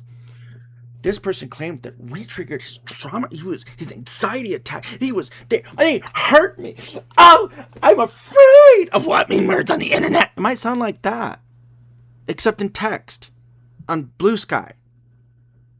That's why while I was posting saying I'm in danger because an account that had hunting season on it, and I'm going, I'm in danger, my posts are disappearing, I'm not being notified, and then boom, my account's gone. Audrey, Sage's wife, friend of Leanna Kirshner, posted, "Good riddance. Today, last week, I'm getting called by the police. I'm sure if I were to go off of her attitude and what she's written, she would say, that's because they need to be called on you so you can learn to apologize and not hurt trans people." What else am I supposed to think? Here's the screenshot I'm replying to. According to the owner of Novelty Factor Hosting, Original Pursuits LLC, wanting to not be... Well, I don't know why she doesn't use my... I know why she doesn't use my name. Because I use her name and, she won't do that. Yeah, people really don't know who she's talking about now. While she screen caps my posts. And she screen capped me once and put a little square on my username, but it was still very much me. I don't know if you heard that, but oh my God. Pablo was talking about his screen cap of him. Notice how she keeps bypassing him and going to the most vulnerable person? Does no one notice that? She keeps bypassing him and going after the most vulnerable person.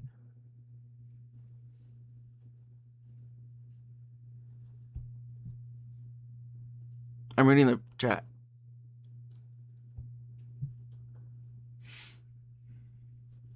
Oh, yeah. By the way, I'll let you know this. All of my relatives, I have access to this and can see my posts. My mom knows about all of my posts because I tell her. My friends know about most of my posts. My therapists know about most of my posts. This idea that I'm hiding somewhere and nobody's seen the awful guy, the awful man. This will become relevant. No one's seen the awful man that he's doing on. No, they're all seeing it. They just disagree with her. Professional, licensed mental health professionals disagree with. They've seen my posts. They disagree with her. And we'll see what that problem is. We'll see what the issue is with that disagreement in my posts. She says, according to the owner of Novelty Factor Hosting, Original Pursuits LLC, wanting to not be doxxed by my web host is being a, quote, bully Karen. Oh, I don't know. Hang on. I saw somebody talking about sarcasm and impenetrability. Where was it? Where is it? I'm trying to look for it because I just realized, are you talking about my posts? There it is. That post is the second most sarcastic thing and third most impenetrable thing I've seen in the last year. Thanks, Stephen. I love it. I know it is. I know it doesn't necessarily help me. I know it is. It's a writing style. I can switch styles. I got other stuff on my website that's a different style. I choose all my words carefully, which I know people go, well, then why don't you make them in a way that most people will understand? See, there's the problem. Why do I need to do that? Why do I need to do that? This is how I wanted to write it, because in my opinion, this expressed exactly what I was thinking. Thank you. See? So, I got lots. Oh, Stephen, you should read Be Mindful Now. Trust me, it's adults only. Be Mindful Now. Trust me, it's adults only. I've stressed that twice. And it's about being more mindful of the now. Trust me, it's on my site. You'll find it if you go through the page. You'll find it. It's not titled "Be Mindful Now." It's the post title is 7 Ways to Be Mindful This Holiday Season, because I'm making fun of it. Here we go. According to the owner of Novelty Factor Hosting, Original Pursuits LLC, wanting to not be doxxed by my web host is being a quote bully Karen. Bad customer service and privacy violation with a side of sexism. Great. If she was a man, I would have called her Kevin. Like, I'm respecting her gender. I mean, I am. I'm just mocking her. So it says, I said, rest assured and I literally just posted this earlier this evening. This is where we're at, man. Rest assured my activism on the part of the trans species community, and I am not joking. I want to clear this up. I'm not joking. I guess I'm profoundly unwell. I have never joked about this. I'm serious about it. I've told Leanne I'm serious about it. It's not necessarily the exact way everybody thinks of it, but what in furry is. So I'm going to explain it. I'm going to explain it real quick. And I know I am all over the place. It's 1:15 in the morning. I am ADHD'd out. Here's the explanation so everybody knows exactly what that means to me. When I was little, ever since I can remember, I have always felt that I am not what I would see in the mirror. And it was strange. And then one day, as I tell people, as I can best remember it, very hazy, and you can judge my dad all you want, but me and my father went into a local liquor store that's not up anymore. I was a very young child, because I'm not going to buy liquor, but man, do people judge, man. So we go in, he's going to buy his big giant handle of vodka, Russian vodka, because that's what he drank. I think it's, I don't know, but I found a whole bunch of them in all sorts of different places, which I told Leanna about after he died. Lots of places. And at that time, it was actually manageable. Like, it was just, he drank a pretty good amount. By the time he died, it was all over the place and absolutely uncontrollable. I mean, it was awful. But when I was little, it wasn't like that. So I walk in and I see this beer label. And I have no idea what it was. And it had an anthropomorphic wolf on it. And I went, that's what I am. I immediately said, that's it. That's what I am. Now, okay, great. I got some input. But I didn't go, oh, how cool. I feel weirdly attracted. I need to be that. No, I said, that's what I am. Then I saw, and people laugh at me. They laugh at me. I saw Howard the Duck. And when I was little, I'd see Howard the Duck on cable, and it was the greatest movie ever made. And I can tell you why. And I have told therapists this. So I don't know what the fuck she's smoking. I have told therapists this, and in fact, we'll get to that. I saw Howard the Duck, and when I saw him get a job, and I know it's an 80s movie, of course, but when I saw him get a job as himself, I had hope. By the way, I was like 9, and yeah, I got it. Let me tell you another one. When I was 12, I saw Closer by Nine Inch Nails on MTV, and I was deeply moved. People go, you didn't understand it. No, I was deeply moved because I was like, oh shit. Yes. Yes. And nobody seems to stop for a second and think, why is a 12-year-old thinking that? I know Leanna doesn't. A lot of people don't when I say that. They go, wow, that's creepy. They come to very strange conclusions. They're not the conclusions I came to. The line that most resonated with me for a long time was, well, all of them really, but like, for example, you can have, I'm not being able to pull up the lines. We'll get to it another stream, maybe someday, somewhere. I am too going off. So from that point on, I would dream of being an anthropomorph. I didn't know what furries even existed. I would thought I was the only person on the fucking planet in my small town. I would dream of being an anthropomorph. And what I mean by that is a walking, talking animal. An anthropomorph. I would dream at night, oh, somehow I could transform into an anthropomorph, and then I'd go on these talk shows and I'd be this amazing person, and everybody'd be like, wow, because I'd be the thing that kids and the mascot kids pop about. They'd be like, you're the only guy who's this animal human. I would lay in bed praying to God, thrashing around, praying to God, focusing on my butt, thinking if I think hard enough, I can make a tail come out. I would read the Seth material, and I'm dating myself. I would read the Seth material, a book I found in my library. My father had a collection. I read it. And at one point in the Seth material, there's a session they have with another guy. And they're at the table, and allegedly they watched Jane Roberts' hand transform into a paw at the bidding of the channeled Seth. And then it would transform back into a hand. Now, who knows? I have no idea. Who knows? I have an open mind, but I don't know. I'm not going to say it didn't happen because I wasn't there.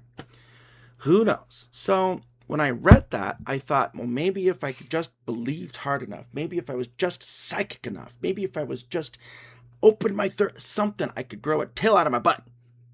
Needless to say, none of that happened. That's what I mean by transspecies.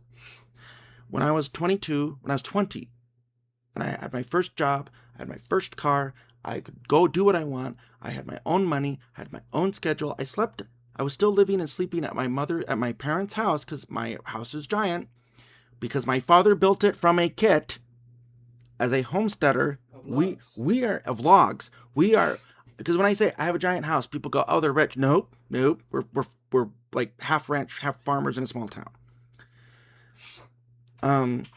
When that first happened, I thought, I'm going to pursue something. I came up with a term called phenomic freedom, which was the idea that you had the control to be whatever body shape you wanted, including an animal. And I made a mistake, and I decided I'm going to have Second Nature Biotechnologies, a nonprofit devoted to researching genetics, because that was the big thing, of how to become an animal. I put it up because I was an idiot. I was 20 and an idiot. I put it up and I said, you can send me money. And I ended up on Flayra as a giant con. So there's evidence. It's still there.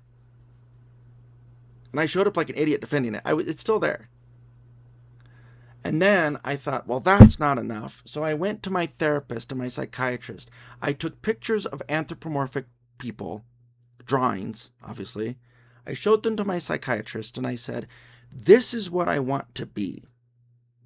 And he said, are you serious? I said, yes. And he said, how would you be that? I said, I have no idea. And we talked and he said, well, is this like really bothering you? I said, not exactly, because it's been going on forever. And he's like, okay. So he goes away. He was visiting from Breckenridge. Very kind of stuffy. He's the psychiatrist. He's going to know. So then I go to Dr. Whitefeather, had a doctorate in organizational psychology, and she was my first therapist. She's the one that says, can't fix stupid. I mean, I'm serious. That's where that comes from.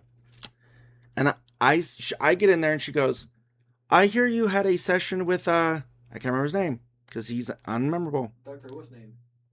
And I said, I did.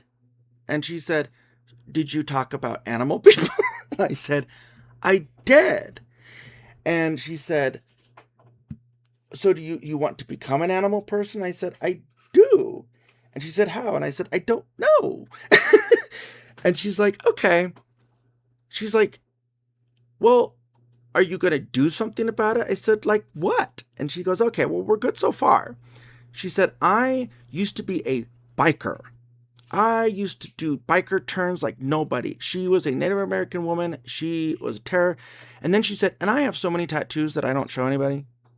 She goes, I get it, Asher. She said, you, Asher, are talking about body modification. And I said, yes. And she said, yeah, okay, he didn't get that. And I said, well, what do you mean? And I said, well, what did he say to you? This is my life. I said, well, what did he say?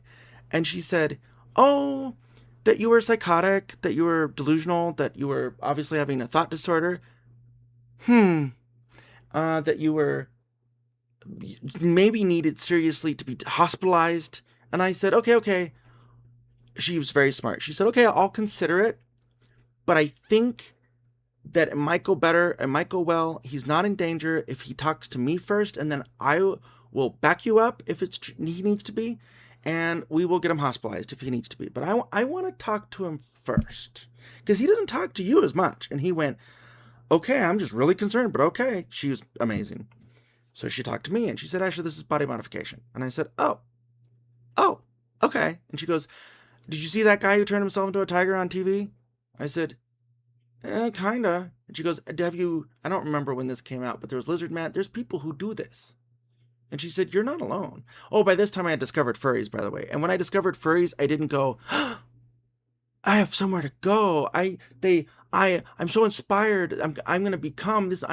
This is my story of becoming a furry. No, I went, holy shit, they've caught up with me.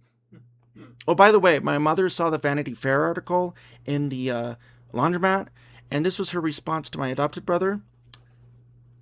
These seem like nice people Asher could be friends with. And my adopted brother said, yeah, I guess. And she said, he is a furry, isn't he? And my brother said, remember, this is the Vanity Fair article. And my brother said, yeah, but we'll love him anyway. She told me this because she told me everything. And my response was, anyway, despite what? And she laughed. This is my life. So I left Dr. Whitefeather, and because she said, Asher, you can take donations for anything. You're not breaking a crime. She said, but I don't think you're ready. I don't think this is a good idea. You should probably take it down. So I did. But she said, I'm not going to tell you or think that you're psychotic because you're not hurting yourself. You're not hurting anyone else. You can want to be anything you want. She said, mental health isn't about fitting in. It isn't about morality. It isn't about having the right goals or not throwing away your life or any of these things. It's about getting you into a place where you can live the life you want to live without dysfunction that harms you. That's it. And I think someone should tell Leanna Kirchner that. Fuck yes. Because she says good crazy and she says bad crazy. It is literally part of her branding. And I've actually posted how shitty this is. Because she has literally told her audience, the way you manage your symptoms determines whether you're a good or bad person. No. Nothing about mental health is about morality. You don't get sent to a therapist to quote Sage and some other people, you don't get sent to a therapist so that you can show them your argument in an uneditorialized fashion. Then they can tell you that you need to apologize and you might actually learn something about boundaries and come and act correctly. That's not what they're for. You have a right to disagree with someone. And you have a right to be angry about something. And you have a right, as long as you're not writing something illegal, you have a right to express that however the fuck you want. That's not what mental health is for. Unless it's for creating little automatons that never fucking bother anyone, ever. And if they do, well, that's an indication of, I don't know, bad crazy. What the fuck is bad crazy? See, I'm getting worked up. Bad crazy. What is that? You know what I call bad crazy? Severely dysfunctional. That's what I call it. And you know what that looks like? It looks like somebody crying on a sheetless bed in an acute ward because he can't have a straight thought. That was me, by the way. That's what I call bad crazy. You know what I call good crazy? See, she thinks good crazy is, oh, tee-hee, I'm kind of OCD. No. Really? So you're good crazy, so your bad crazy isn't hurting you. Right, that's called dysfunction. That's what that is. So what the heck's good crazy? See, here's the thing. Mental health and crazy are about dysfunction. Dysfunction. They're not about being quirky. They're not about being weird. And I'm going to say it. They're not about being neurodivergent. I mean, it is, but not in the way people do it. I misspoke. Let me try again.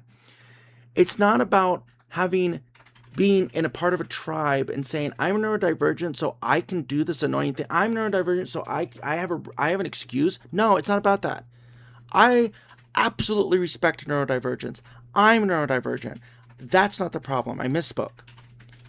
It's not about being quirky and special, and even she says it's not about being special, amazingly, because of course that's what I want to be. No, I just am. It's about not being dysfunctional. Every time she says, you're good crazy, I'm like, what is that?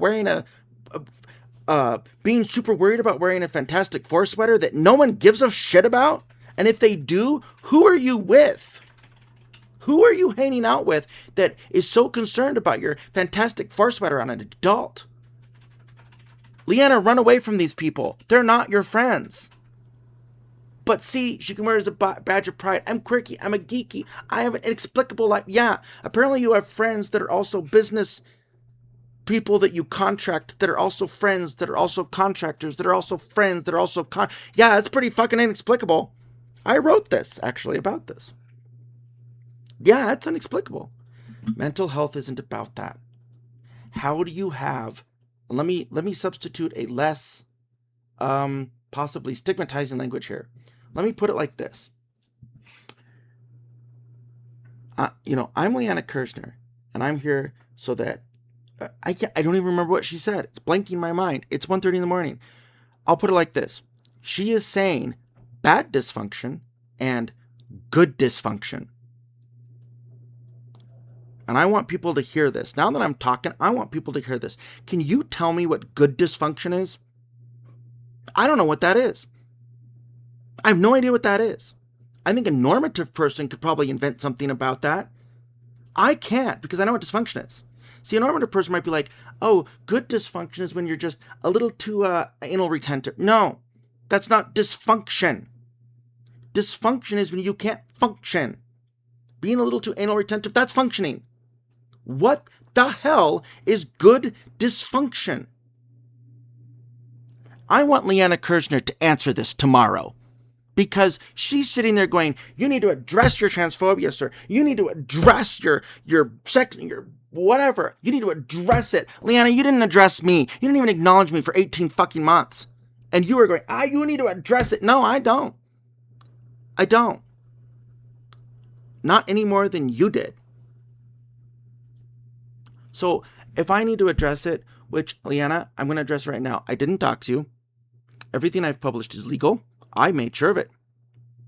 And I'm not transphobic. Done, I've addressed it. That's it. And I've said this a dozen times. It's addressed. And get some fucking therapy. It's addressed. Oh, I've said that too. It's addressed. So, Leanna, now that I've addressed it, I want you to address something. I want you to explain to everyone tomorrow, when you hopefully might see this, I want you to define for everybody, what is good dysfunction? What is good dysfunction? Now I'm going to read my tweet. Rest assured, my activism on part of the trans species community, it's really just me standing up to bully Karen, I'm not a social activist, is resulting in some social progress. Now, you'll note here that I didn't specify why Leanna is a bully Karen. But Leanna does for me. She says it right here. I'm calling her a bully Karen for wanting to not be doxxed. But see, that's not why I'm calling her a bully Karen. Isn't it amazing how Leanna just knows that? So I'm going to clear it up right now. I'm calling you a bully Karen, Leanna, because you're being a bully and you've turned our entire friendship into a business transaction. That's it. It's not because you don't want to be doxxed. I get it. I don't want my life out there, and I've put it out there. I don't want people to see this. I get it. But I do want people to. I mean, it's hard, man. I get it, but I don't agree. And you'll see why that's important. Here, Leanna Kersner, mental health journalist, advocate, longtime YouTube content creator, Twitch streamer, host of It's Not Therapy on Saga 960 AM, self-employed professional peer counselor at NotTherapyShow.com, ex-customer of Novelty Factor Hosting, Original Pursuits LLC, as that's extremely important, I guess, and human being searching of dignity. I have the decency to name, I don't know why it says searching, deserving of dignity, Phones, I have the decency to name, has done something new. She's given me a choice this time. Now, and I'm serious, this is the first time ever. Now, for the first time ever, because I have been following it like a hawk, I can choose between hatefully lying or being profoundly unwell, which is different than insane. And I'm mocking her. I've been following her feed. What do you mean? What was wrong with watching it like a hawk? I'm following it. I watch everything. It's torturous. Anyway, see, here's the thing. The reason I said profoundly unwell, which is different than insane, is because I laid out the part she cropped. I laid out and said, and here she says that other Ken aren't insane. She didn't say that. And it goes, bad customer service and privacy violation with the side of sex and gray. Anyway, got distracted. I said here, she says, other Ken aren't insane. I didn't say that. And then one tweet lower, because she's suddenly an expert on other Ken, she says, someone who believes they're really an animal is profoundly unwell, whereas the people who see it as a metaphor don't run around enraged and screaming. Yeah, because they see it as a metaphor. So other Ken aren't insane. They're just mental illness. She said it was a fact. A fact. I don't know, what is she citing? Lycanthropy? Zoanthropy, which I was diagnosed with once. You can imagine why. Which is almost never diagnosed. For a reason. Because it's from medieval times. I mean, what? That's a fact. So, other Ken aren't insane. She didn't say that. But people who believe they're animals or whatever, it's a fact that they are mentally ill, which that's what insane means. So that's why I wrote that. I always write like this. Or being profoundly unwell, which is different than insane. And now we're going to get to what I have to tell Leanna Kersner once and for all. Here it is. I actually hoped that you getting a refund from my company would sever the relationship you had with it in your mind. Because fuck all no, I know I did with me. I want everyone to be very clear. There is no business relationship between Original Pursuits LLC and Leanna Kersner. It's over. We terminated it. She got all of her money back. Because I blocked out the amount because I need to. That's privacy. Because that's commercial privacy.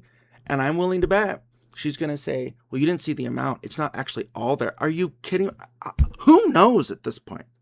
See, you can always go, but it's over there where you can't see it. Anyone can do it. It's not wise. I can do it. So anyway, I made it very clear. There is no business relationship anymore. None. I don't care if she's an ex-customer. We owe her nothing. And when I say we, I owe her nothing because we don't have a relationship anymore since it was all business. Original Pursuits LLC owes her nothing because they gave all the money back. It's very important. Because she keeps saying, look at them drag an ex-customer. Did I get the right image?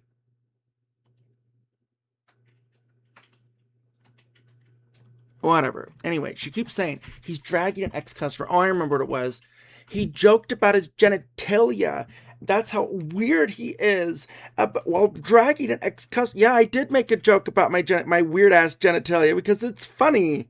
She says that she did racy stand-up at one point. God, I can only imagine they were bored to tears. Who says, oh my God, this guy made an off-color joke about his genitalia when talking about ex-customer. A Karen says that. That's what a Karen says. That's why I'm calling you a Karen. A Karen who would participate in furry RPGs, but then would hide in a crow's nest when the sex broke out so she could read descriptions about engorged shafts. She told us that at PAX. Actually, and it's also in the video. Oh, yeah, and it's also in the transcript. So in the video today. No, not engorged. It was engorged pouches. Engorged pouches, just to be accurate here, because we're always accurate. Okay. Who says that? And I don't know what she's going on about because she's read my humor. That is a very Asher humor. You'll notice, I hate this now because she says that. You'll notice later in the tweets, I said I have filing cabinets in the bathroom. Haha, right? And then I go offhand while I'm rustling through the filing cabinets in the bathroom. Damn! Oh my God! Get back in my scrotum! See, it's a bit. It's a joke. And who says that but a Karen? I was doing stand-up because we don't have a relationship anymore. So I'm going to mock her now. That's where my thing gets... That's where this post comes from. Here it is. It's clear to me. I'm not going to interrupt myself because I need good delivery here. I mean, this is the whole shit, the whole shebang, man. So here we go. Oh, by the way, if you want to see my adult humor and how basically making a joke about my inguinal canal is like nothing, go read Be Mindful Now, otherwise known as 7 Ways to Be Mindful this holiday season. I'm serious. Go read it.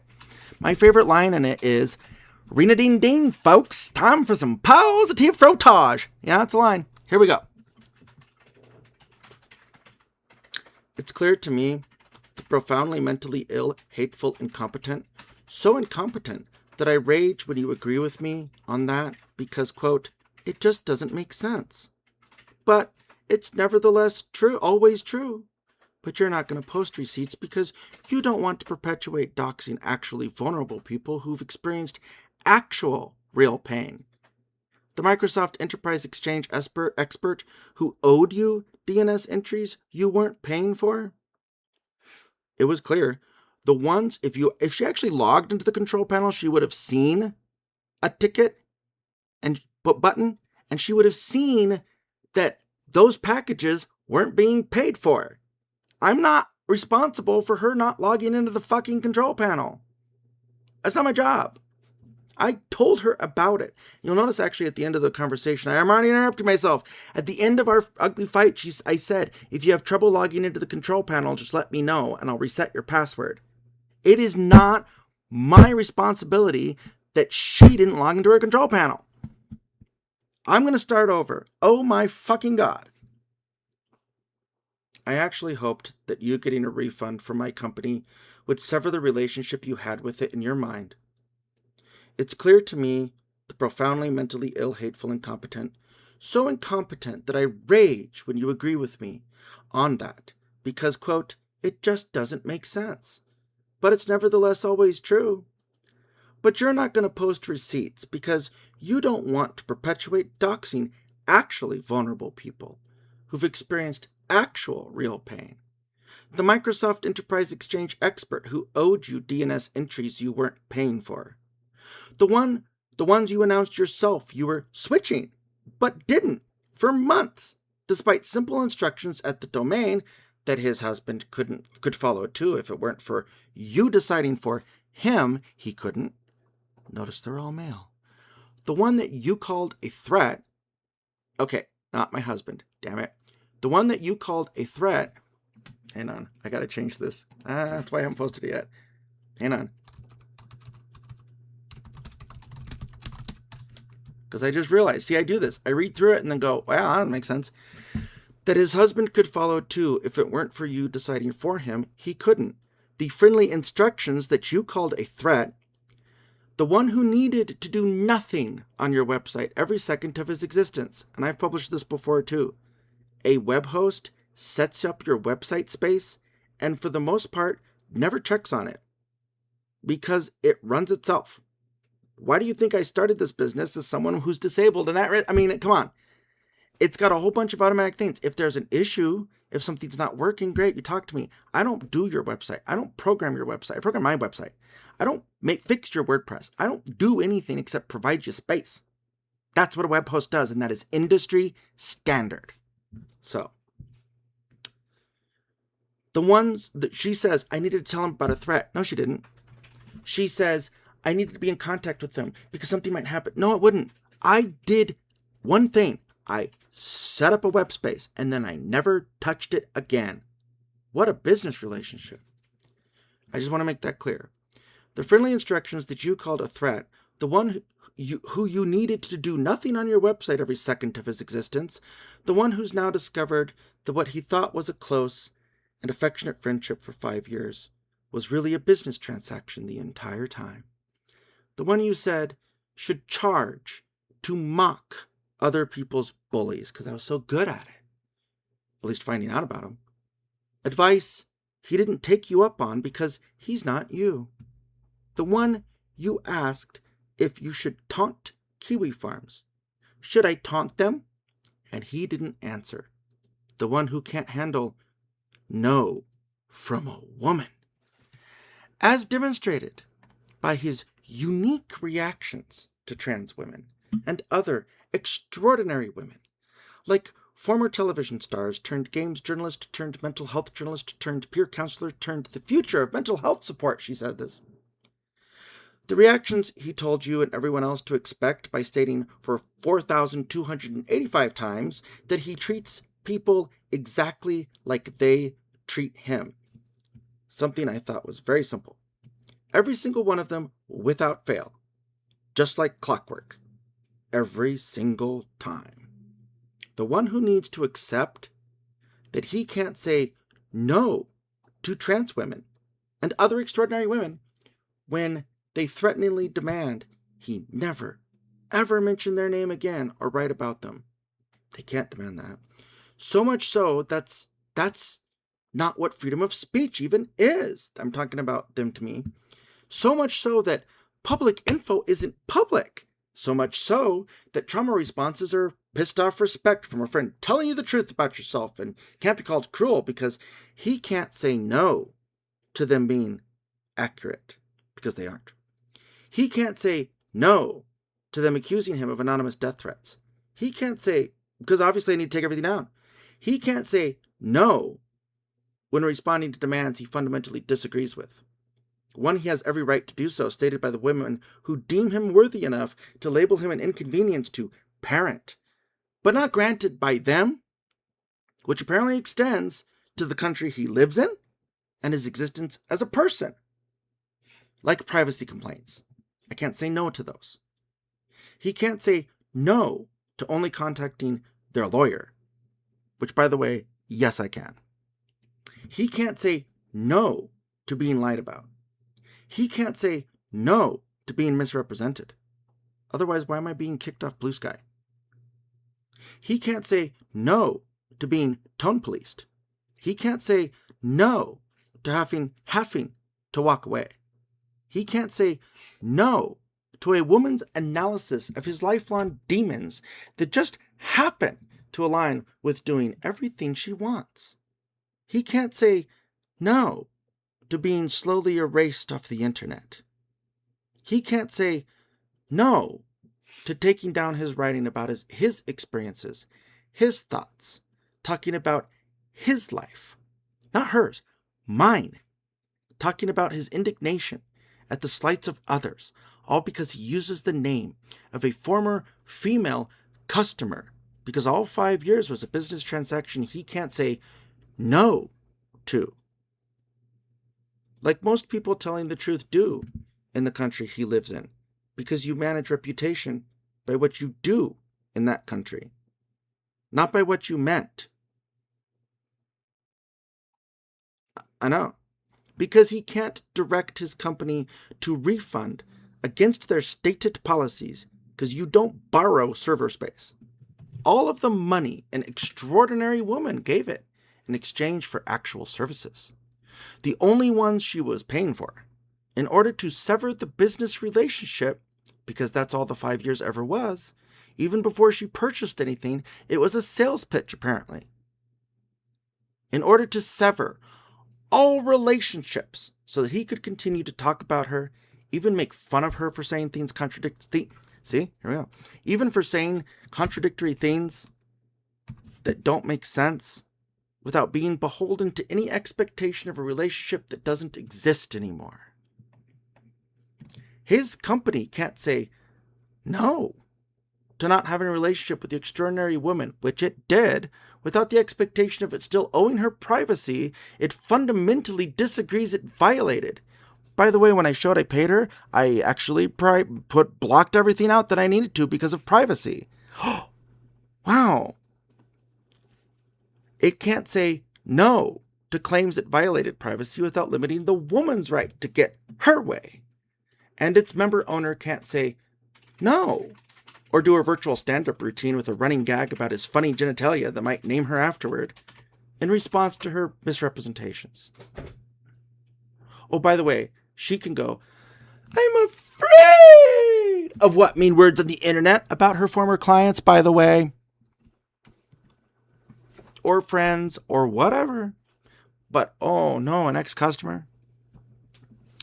Because, a female ex-customer from a male-owned company.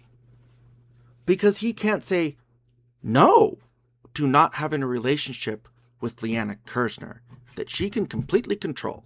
One where she can put anonymous death threats on him, where she can make him confess to knowing intent to harm her. One where, on command, by virtue of her saying it, make him fall to pieces. Become uniquely enraged. Scream. Spread transphobic rumors because he dares, quote, believes he's an animal. I made a tweet disproving that I was spreading this rumor. I have no idea how this related to me. One where she can make him believe anything at all.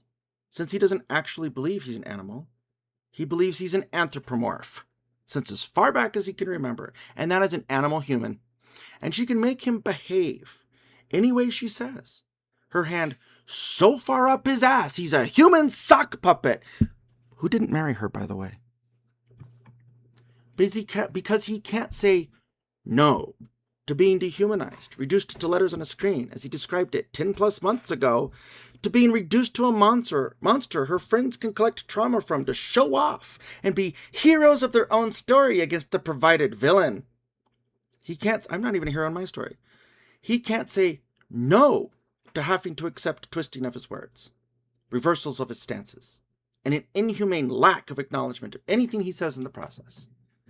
And this is according, this is for Leanna, this is according to the metrics that the woman has used for herself, for trans women who let her fling them out in front of her like a sword shield, much like privately public, or business transaction friends, or controlled, angry, uncontrollable trauma response, or bad, good, crazy, or now we can say, like, good dysfunction. That's actually a lot better. Now that I've actually done this, we're just going to put that.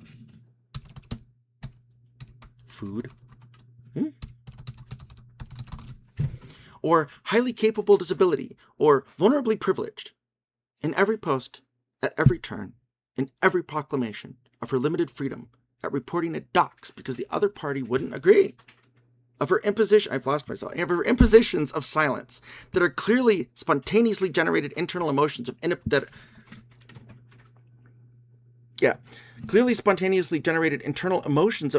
that people misattribute for harm, much like male tears. Other post. Of her, quote, right to walk away, being taken away because a man won't agree to also do the same. I don't need to. Because he can't say, quote, no to the obligation to do so.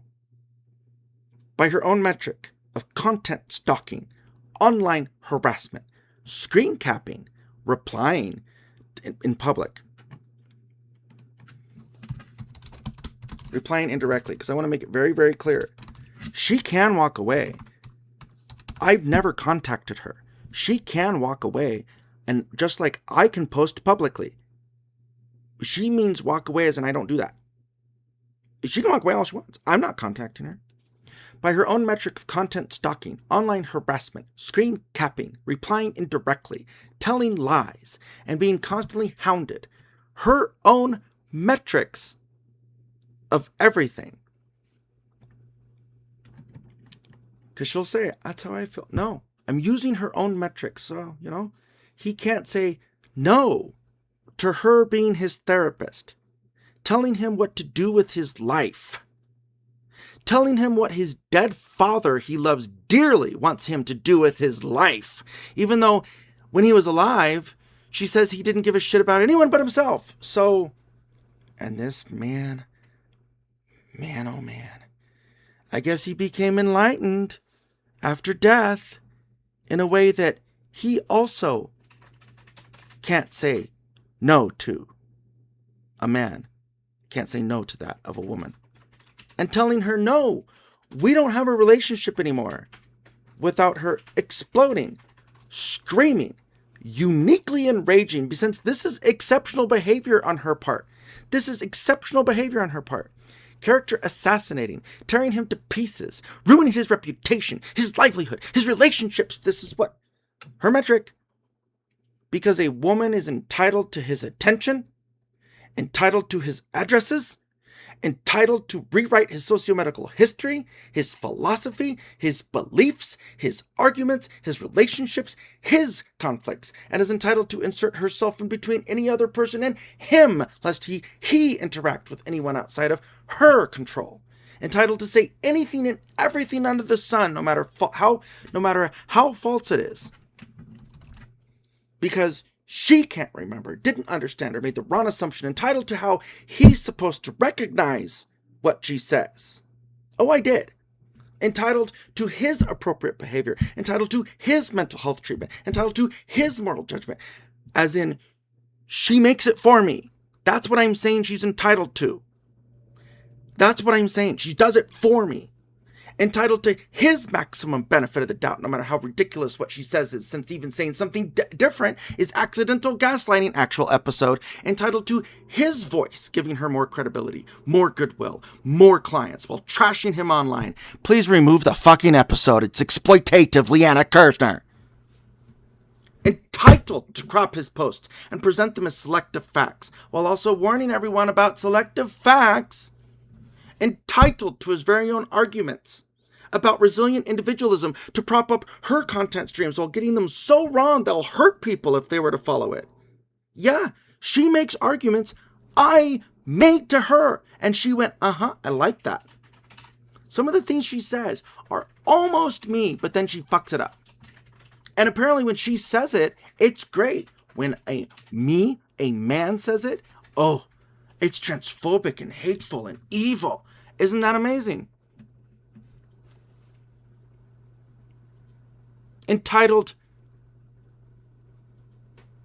to recordings of his torture at the hands of his condition. And that was a mistake, a forgiven mistake. But she should delete them, shouldn't she? Entitled to tell his story about his marriage struggle in a cancellation statement, about his small 2-bedroom apartment, calling him a kiwi farmer, about his online posts where she's entitled to insert words, because none of these are pure. Another child, and we're allowed to, and inappropriate media, and mimic the actions on screen, and most importantly, molested. None of those words appear in that post. None. All of those words have appeared at some point when Leanna describes the post. Go look for yourself, people. You're not violating anybody. Go look for yourself. And entitled to the determination of its point, purpose, and headline. Entitled to tarnishing and stomping on every one of his dreams as written in the same online post. Yeah. As demonstrated, precisely, exactly, without question, in all the unique rage she's entitled to make him have. And when I say make here, I mean she decides for me. Make him have. All the self-loathing she's entitled to make him take out on others. All the cruelty she's entitled to make him be motivated by. I'm not.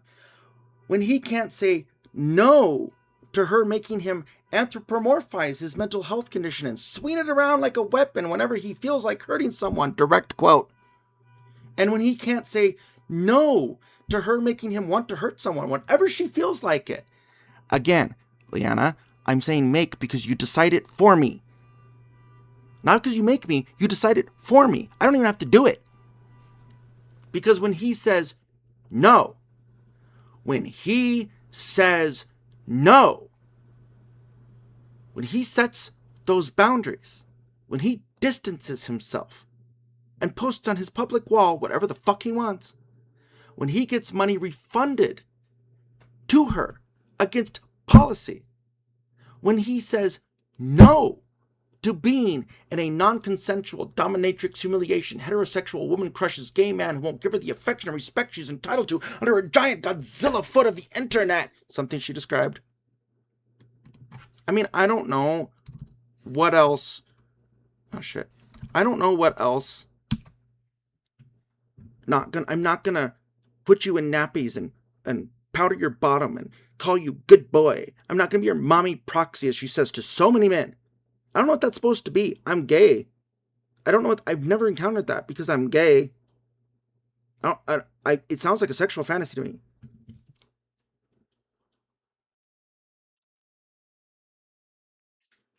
Because when he says no, when he sets those boundaries, when he distances himself, when he gets money refunded to her against policy, when he says no to being a non-consensual dominatrix humiliation heterosexual woman crushes gay man who won't give her the affection and respect she's entitled to under a giant Godzilla foot of the internet, which he's extraordinarily good at making, sewing, alongside enemies, when he says no to having to stay and generate content for her, because it's not a drama channel.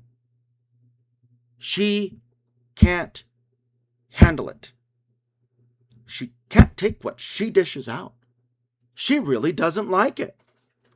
She falls to pieces. And do I think that woman is normal? No! Quoting Leanna. And I want everyone to understand this crystal clear because I gotta go to bed. I am being psychologically tortured by a self-appointed mental health influencer with no background while everyone watches. And I'm told the solution is to internalize that my unacceptable existence is the problem with men, as determined by a female, heterosexual, gender nonconforming, married woman that's never lived life as a male every week, that must be solved if everyone is to survive the loneliness epidemic that doesn't exist.